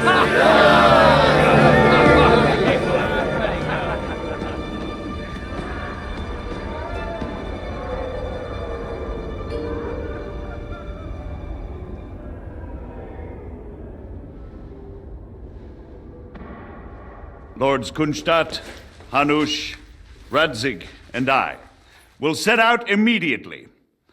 God willing, we will be back within 3 weeks, along with an army. Now those are words worthy of a nobleman. My friend, I still believe that words are more powerful than swords.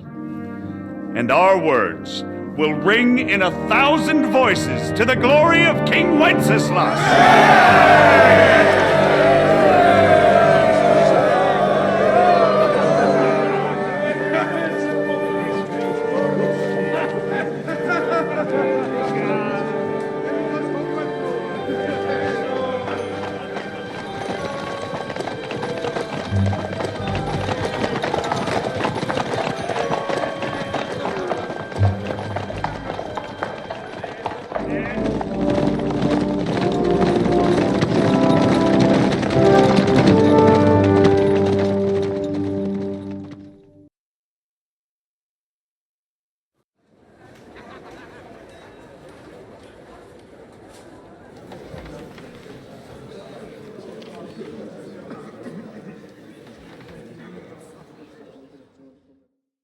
After we conquered the city, you promised to restore order immediately. And then I find out things are even more disordered than before. Your Majesty, we are sorry. We will put it to rights. You've already said that. I want to hear real solutions. We will put more guards on the roads and toughen penalties. We can have a few captured bandits executed as an example to others. We do not care about bandits. We care about rebellious nobles and burghers. What will you do with them? How will you solve the chaos in the town administration, the rebellious miners, and the dismal yields? And how is it even possible that a rebellion against the king is smoldering here in the city? What do you mean, sire? I hear the resistance is coming from the Jewish quarter, from right under your noses. Why haven't you done anything? We don't know who is behind this. Without evidence, we cannot punish them. Otto von Berghoff did not ask questions in Prague either. He acted. And I advise you to do the same. Find a couple of wretches in a hole somewhere, point them to the Jewish quarter, and give them free rein to do anything. The city's Jewish community was and still is on Wenceslas' side. They need a warning. We do not even have enough men to... Marquardt, could you spare a few men for a while? Of course, sire. I'll assign them to Eric. He'll take care of it. So you see, all you have to do is make sure the city rebel get their share. You could at least manage that, couldn't you? And if the thought should cross your minds that you would get rid of the debts to the Jewish moneylanders this way, forget about it. Your debts will remain, up to the last groschen. Only now you owe us directly. And while we are on the subject of money, has the yield from the mines finally matched last year's?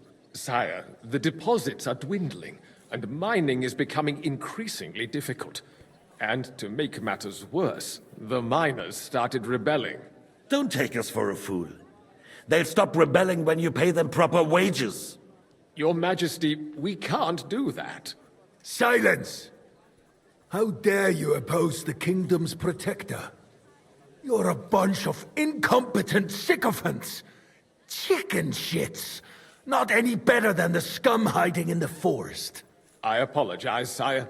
I'll do everything in my power to... All I hear from you over and over again are excuses and prevarication. And results? None. I therefore place the city council under the authority of Sir Marquardt von Aulitz, who is present here, with immediate effect. He will make sure you finally do your duty. But, sire, that would be a violation of the privileges granted to us as a free mining town. Silence! I am the only guarantor of your rights. You have to earn your privileges, not hide behind them. During my brother's reign, this idleness was perhaps tolerated. But that is over now. You were given a few simple tasks. But instead of working on them, you idled in the baths and lined your pockets. And let the traitors cast their nets undisturbed. But unlike my brother, I am capable of creating order. And I assure you, I do not distinguish between those who stand in my way. Be they beggars, noblemen, or city councillors. You have 2 weeks to restore order in the city and increase mining output. I want clear results, and you answer only to me and Sir Marquardt von Aulitz now. No one else.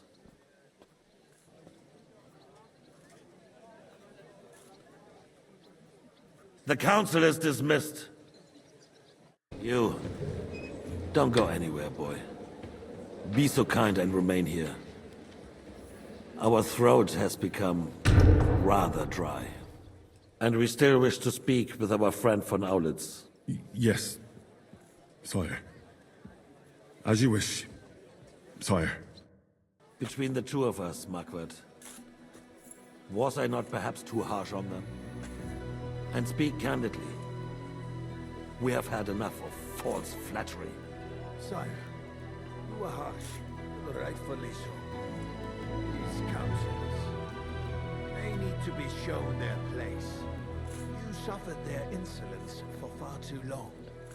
And the same is true of the Jews. We know. Otto repeated to us several times that it is time to strike against them. We are glad he's not here. He would be intolerably self-satisfied if he knew we had heeded him. Boy, can't you see the king's cup is empty? You tend to us as if we were infirm. Boy, pour us a monastic wine. The monks had a good year. We have concerns. The Hungarians are rebelling. Our army is falling apart, and we have enemies here on all sides. Would we had a proper army instead of human mercenaries? They cannot be relied upon. And we are no closer to our goal now than a few months ago. Thank you. It is a good year. If our father were still alive, he would have been astonished by the mess that a few years of Wenceslas' reign brought to us. With a single word, he would have put the nobility in their place, and the country would flourish. God grant him eternal glory. We won't need much more time. We'll arrest the traitor Odorin, and the rest will fall in line. You say the others will be brought into line, but what do you know of them? We know only a few of them. But there's a fortress standing on every damn hill here. What side are their lords on? We'll find out soon enough, sire. If only Wenceslas were not such a stubborn ass and relinquished that throne that he has no use for anyway. The nobility, on the other hand, found a ruler like him very useful. They made a puppet out of him. Once you restore order, they'll join you. All you have to do is promise them the privileges they lost during Wenceslas' reign. First, they'd have to be willing to make peace at least among themselves. Jobst does everything he can to sow chaos, so that he himself emerges victorious in the end. This business makes me thirsty. Pour me some of that red, boy. I think Jobst is just waiting for the right moment. He'll switch sides when it suits him. Maybe. But first I'll have to conquer a few more cities, and get a couple more lords on my side. Then they take the threat of war seriously. And Hungary. If Bohemia is a wasp nest, then Hungary is a viper's lair. You will follow in his footsteps, sire, as soon as you get the chance. But the wine is good here. To your health, Margaret.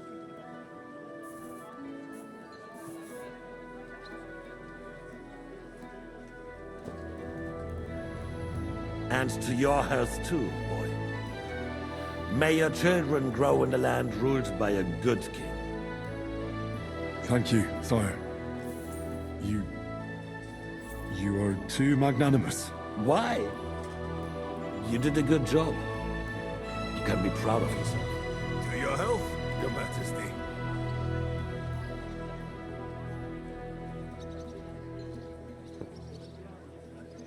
First, we need to crack down on the biggest troublemakers. We're working on it. While the Council was meeting, Otto von Berghoff and his men set out for Raposh. Alderin won't give you any more trouble. He and Ruthard are in it together. Once we get Oderin, we can handle Ruthard easily. Rabosh will be yours. After all, Otto has already got Malishov. I appreciate your confidence, sire. But the devil knows there are a lot more strongholds to conquer here. For the king, red wine, boy. No, we shall have white. We have had enough of red. White it is. Quickly! If Raposh falls, others will follow. I think von Berghoff's little contraption will find its use again. If need be, we could use it to raise this town hall too. And I have some suggestions for other candidates. Not so fast, my friend. It's a wondrous tool, but we can't rely on it forever. To bring it here to the square and point it at the city hall? Those sycophants would only benefit from a warning like that.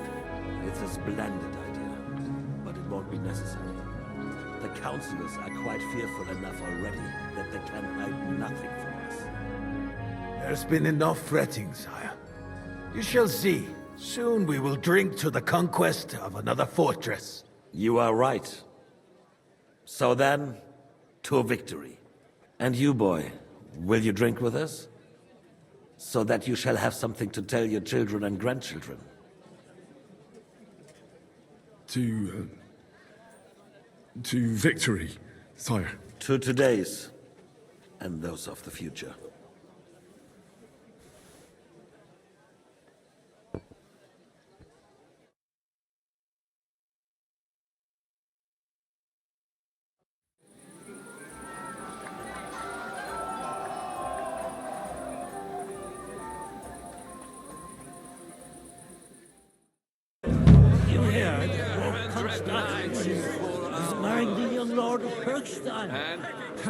I will clear my name. I will charge the enemy with cavalry, break through their lines, and capture Sigismund himself. And then you will wake up in a ditch somewhere with a mighty hangover.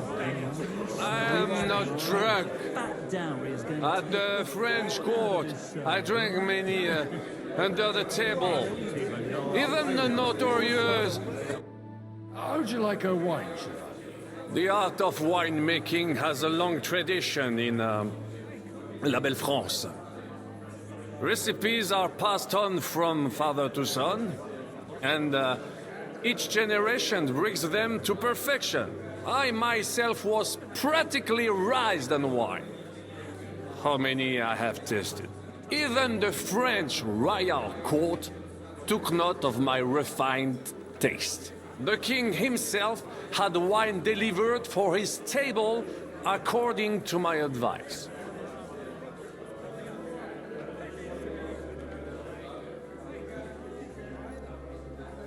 I expect his lordship had the best barrels rolled out. Now, if you'd only known he had a real connoisseur here. Best barrels! Mon ami, this wine would perhaps be suited to the infirmary, where it would suffice for cleaning wounds and easing pain. For that, the taste is of little consequence. Give me 100 knights in full I couldn't resist you either. The sausages were awesome. Friend!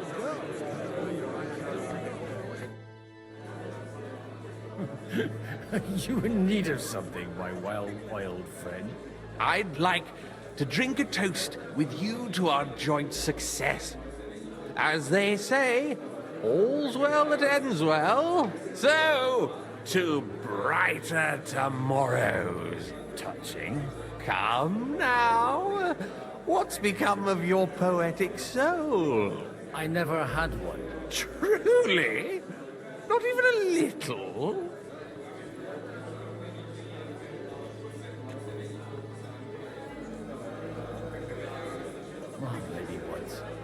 The older I get, the worse it is. Give me a few more years and I'll become a professional mourner. See now. I'll gladly drink to that with you. Only there's nothing to drink. We've run dry. Fuck. I've got a tongue like a slice of weak old bread after all that gabbing. Well, get something wet for us then. His lordship is so unsteady on his legs, he can't make it as far as the keg. To hell with that keg slop. Your father surely has something better stored away. I had my eye on him all evening. He had pictures brought from somewhere for himself and his closest friends, and left the rest of us to drink cheap dregs. Try and find one of those pictures for us, eh? I'm sure you can manage that. You can bet on it. I've got a nose for booze. I don't doubt it. Get sniffing quick. For the piglet!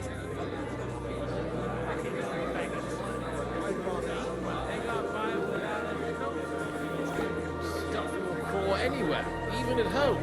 This is about politics. That may be true. But good wine on the table is a compelling argument in any debate going on around it. What does it matter? We reached an agreement. Sigismund's men will trample over us one after another. I wouldn't do 12. I love my Alishka. All right. Sorry. I am not sure to send up like a that's all we do.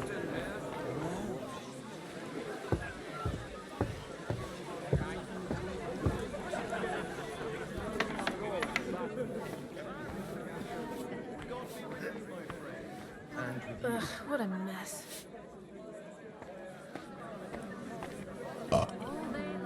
Maybe I should add some spices. Good day. What would you like? Sorry, I don't want to interrupt, but are you busy? What do you think? A fortress full of hungry mouths and half of them noble lords accustomed to all kinds of debauchery. Where might I find the really good wine here? Why? You don't like the stuff from the kegs? It's not for me. One of the distinguished guests asked for it. Aha. If you go down the cellar stairs, you'll see the pictures lined up on the table. It's Lord Odorin's best. He's drunk plenty of it himself today. I haven't eaten so well in a long time. Lord Odorin was fortunate in his choice of cook. He didn't have to choose me. My old ma spent her whole life in this kitchen, and my grandmother before her. God rest them both. Wait, you're Kvieta's daughter, Madlenka. It's been a long time since anyone has called me by that name. I was afraid you'd forgotten me.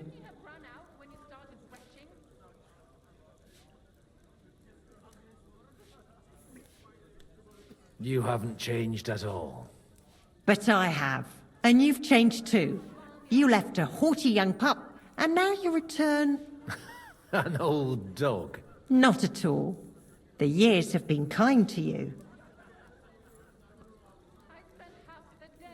And how have you been all this time?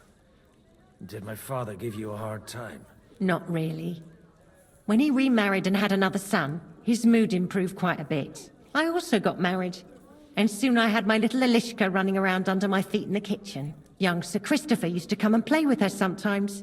He was always a very nice lad. And your husband? Kuba? He died when Elishka was just a baby. He got bitten by a dog, and the wound festered. It was quick. God grant him eternal life. Tell me more about Elishka. She's a big girl now. She's a maid here for now, but I'm sure they'll find her a better job soon. Well, aren't you worried about her? A young girl doesn't have it easy in life. Even as a little girl, she used to beat up the boys in the village. I put up with all sorts of things without a peep, but not her.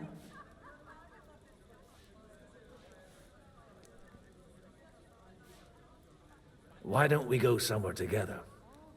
Somewhere private. And reminisce about the old days. You really haven't changed at all. You ought go and have a drink and stop chasing girls. I mean, it's embarrassing at your age. Run out when you started retching?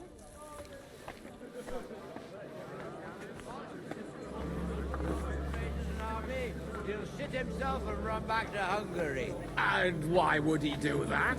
If he was so famous to run away with the first army that crossed his path.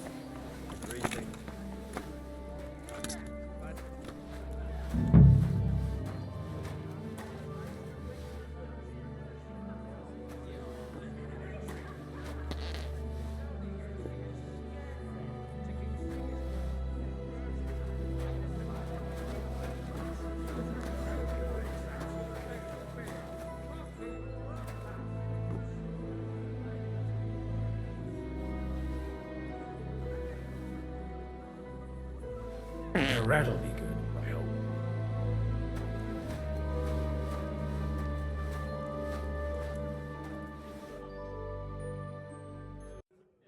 Now there's a piece of horseflesh for you, Rudard. Not like that nag of yours. What the hell do you beat it with? It looks more like a damn bull. Sir! Sir! There's some horsemen right out front of your fortress. Ah, that's Peter of Pisac. He wouldn't come to the council, but he is coming happily to this celebration, you old fox.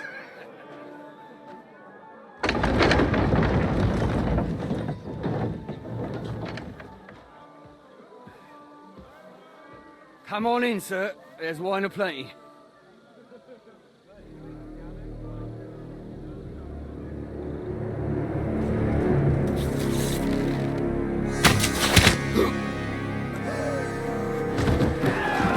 Hey! Hey! Intruders! Enemies at the gates!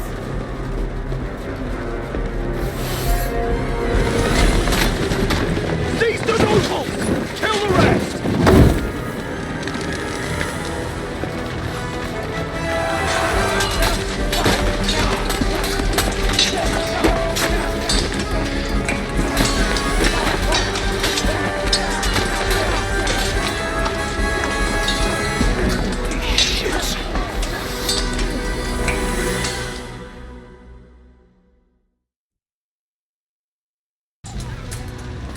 Jesus! The surrounding... Can't make it on his own. Nice strike! Nice! Hey, what are you waiting for? That ball! Another one! Bad luck! Right, Simmer!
Show what you're made of.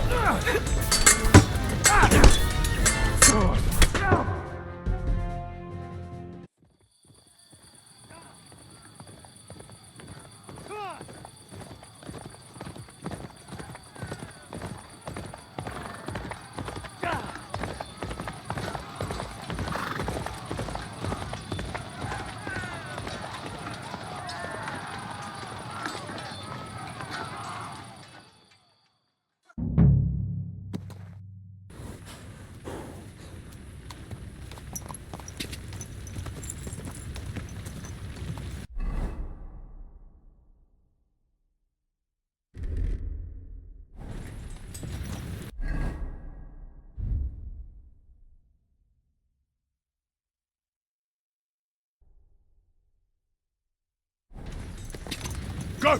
Go!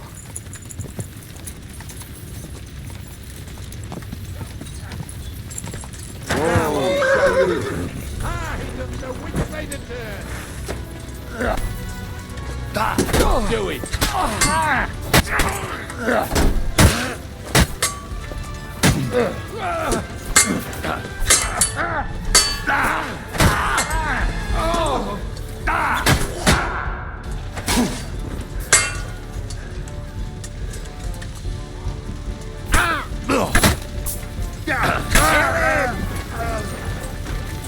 Kill you!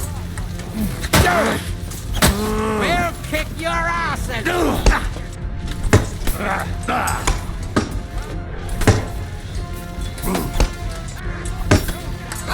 Jesus! I'm hit!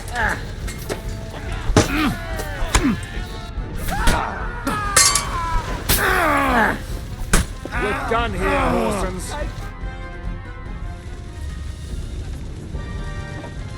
That was a close shave. A little too close. Oh, fuck me. Do my eyes deceive me? Henry! Godwin! How did you get... Damn. I can't tell you how happy I am to see you. You turned up at just the right moment. Is everyone alright? Well, some are, some aren't. They captured Odorin, Kunstad and Rutard. And they took Alder and Kunrad of Vector away too. They wanted to slay the rest like dogs. What about my father? And Hanush? They left with Yobs long before that. I'm sure they're all right, but not everyone was so lucky. What happened, Godwin? Who died? Anna of Waldstein. She didn't stand a chance against those butchers. May she rest in peace. She was simply in the wrong place at the wrong time. And they almost killed my brother. But only almost. Good luck. What do you mean, almost? What happened? I got there in time to help him, fortunately. Christopher tried to defend our father, but nearly lost his life doing it. Nothing. Old grievances aside, Odorin is an ally, the same as Rutard and Botchek. Well, they all have their quirks. Cousin Botchek's a money-grabbing magpie. But I wouldn't give up on the fucker either. We'll have to wait for the other side's move anyway. We don't even know where von Berghow took them. Where did they go? Back to Rattay? They've got to raise an army for us. And I hope they fucking hurry. So we have a plan to counter Sigismund? More of a promise than a plan. But, as you can see, our allies are getting scarce. We should lay low until Jobst gets back. I'll gladly play dead for a while. Be so kind. And don't speak of the dead. I tried to come as soon as possible and warn you, but von Bergov's people beat me here. You knew he was coming.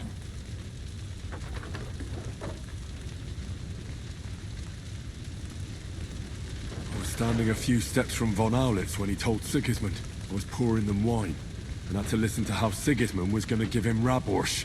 It was a horrible feeling, not being able to do anything about it. And what could you possibly do? Kill them. Both of them. My fingers would itch too. Was there any knife lying around? Or at least a fork? Do you know what that would cause?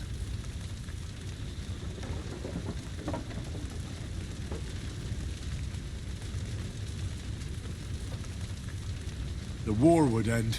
But at what cost? After Sigismund's death, his army would be cut loose. They'd ransack the city and kill anyone in their way. Do you like watching those foreigner dogs rampaging around and slaughtering innocents? Who else has to die before we do something about it? Tell us about it. We were neck deep in corpses before you bothered to turn up. Well, not you. Fuck you, Jan. I'd trade places with you in a heartbeat. Trust me. We've lost a lot of allies. We'll have trouble finding new ones. They'll be afraid to even peep against Sigismund. Well, are you surprised? Look around. Sigismund showed everyone what's coming for all who resist him. Is there anything we can do? Definitely not right now. We'll treat the wounded, bury the dead, get the hell out of here. Then we'll hide in the Devil's Den and wait for Jobst and his army. If I survive the journey... Oh, God's teeth. That stupid nag nearly broke me in half.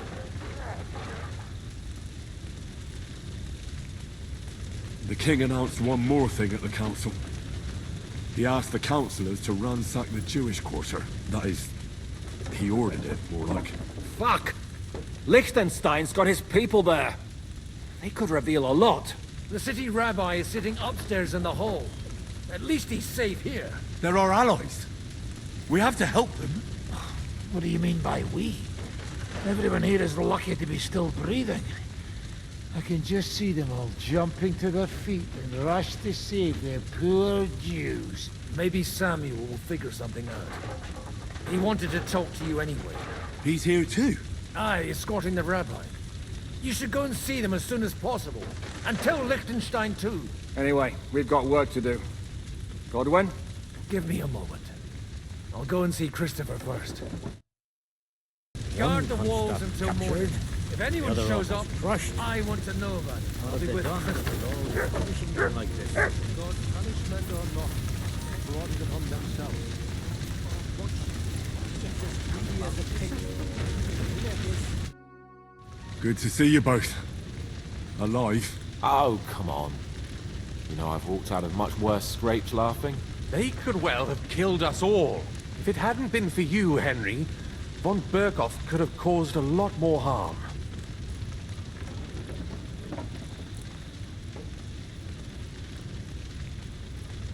Von Aulitz surprised even Sigismund with that.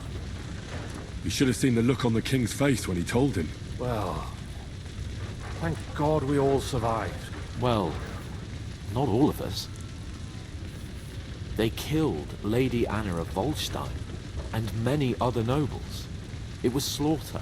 And they captured our closest and most influential allies. Without them, we can hardly get the burghers on our side.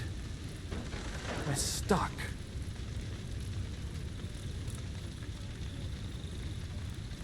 We'll figure out a way to help them. But how? Our plans are ruined. Get a grip. Whining doesn't help anyone. You're right. When I drink too much wine, I get overwhelmed with self-pity. Nevertheless, I have to admit it can't get much worse. Actually, it might. Very soon. At Sigismund's council, an order was given to ransack the Jewish quarter. God's wounds! We need to get back to the city and warn them. I'm going with you. Out of the question. Do you want to end up imprisoned again? You'll be more useful if you stay here and help Shishka. Henry, tell Samuel and the rabbi to get ready to travel. I'll try to get someone else to join. So many dead. We can only hope.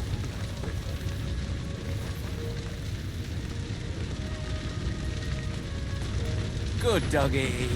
Good boy.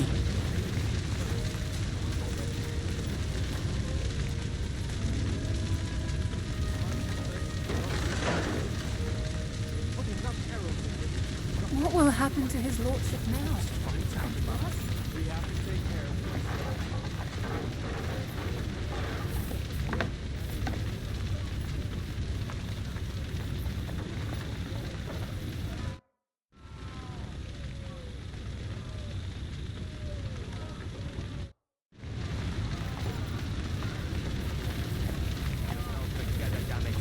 And prove that this alliance isn't just a farce. It's easy for you to say. Your fortress is safe. Would be an admission of conspiring with King Wenceslas's supporters. Any one of us could have come to a bad end. It'd be very rude to ask for something to eat. My thoughts exactly.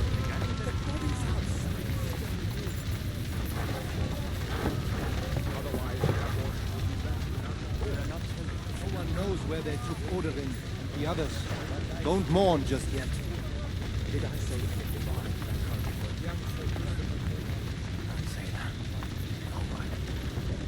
But if you got yourself killed, it wouldn't have helped him. Preaching again. Aren't you... a priest? That's true. We need to get you into safety. You're the Lord of Raborsh now. Lord of Ruins. I'll leave it out. At least you survived. Do you think you can make it to Sukhdol? I... hope so. All right. And Peter of Pisek is our ally. He'll surely let you stay there, at least until you get back on your feet.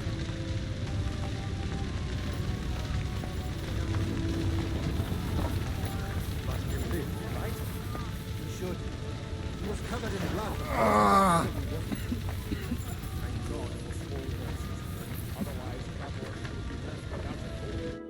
Sam, I need to have a word with you. Uh-huh. That makes two of us. Just tell him. You may not get another chance. I talked to Godwin. He said you know each other? What did you talk about? Me? We talked about your stepfather, Martin. Why? Neither of you knew him. It's true, I did not. But I tried many times. Remember how I stared at your sword when we first met? I recognized the Master's symbol engraved there. Well, the thing is, I am Martin's son. What? Pa's son? How did... Yes, his son. That is, his bastard son. Are you sure? We look the same age, and Martin lived with me and Ma as long as I can remember. When I was born, he was already long gone. Maybe we are not even a year apart. And what does that make us then? Nothing. Proof perhaps that both your god and mine have a sense of humor. You know, all my life, I thought if I did not give a shit about that man, it would be easier. But now that I know I will never see him, it troubles me that I did not get to know him. I can tell you about him if you want. But now is not the right time. This is not the end. We have to go to Kuttenberg, now. Sigismund ordered confiscation of the property of people in the Jewish quarter. The king has approved Xere. He's no king to me. He's a fucking whoreson. What's a Gezerah? That is hard to explain. Nonsense. It is as clear as day. Christians set out to kill our people. Innocent and often defenseless. Ransack their houses and divide the loot. And all that with the king's blessing. This is what we were afraid of. But we did not expect Sigismund to be in such a hurry. We need to get back into the city and get the people out, quick, before it begins. Will you come with us, Henry? Every man counts. I'll come. And Liechtenstein already knows about it too. Very well. We should get going right away. Let's not waste time.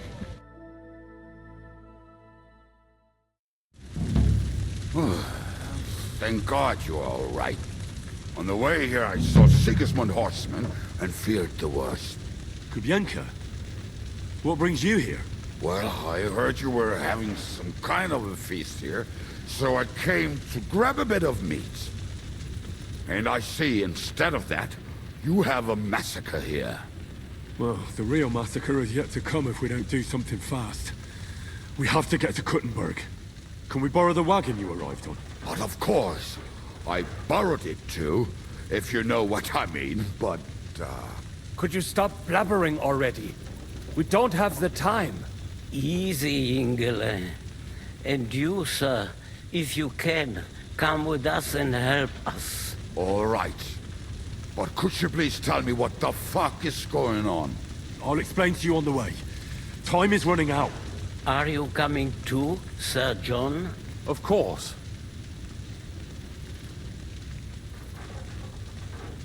Let's go then. Baruch atah Adonai Eloheinu, melech ha'olam.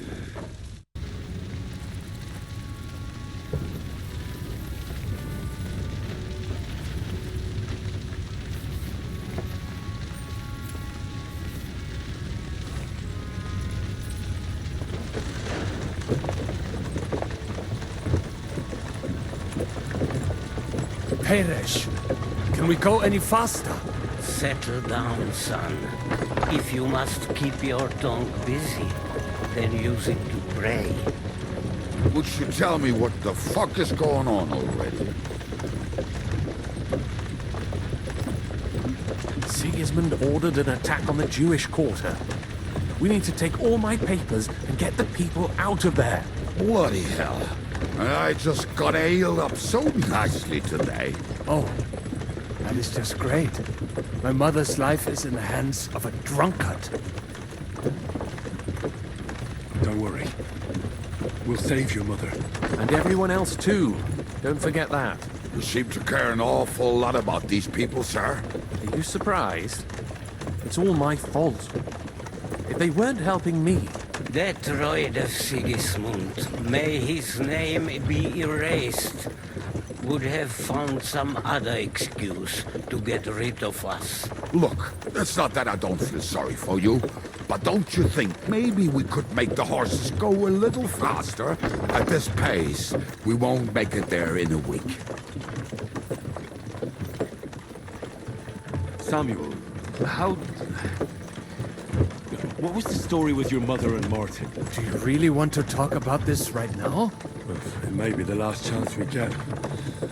We could both be dead in a while. All right. But like I said, I never actually knew Martin. He once came to Kuttenberg and fell in love with my mother. But she is the daughter of a rabbi. Obviously, she could not marry a goy. And tonight, you will see why. If you want, Mummy will surely tell you more, if we can get there in time. What was he like? Martin. He was a good man. Seriously, whip those fucking horses. All right. Schnell, schnell.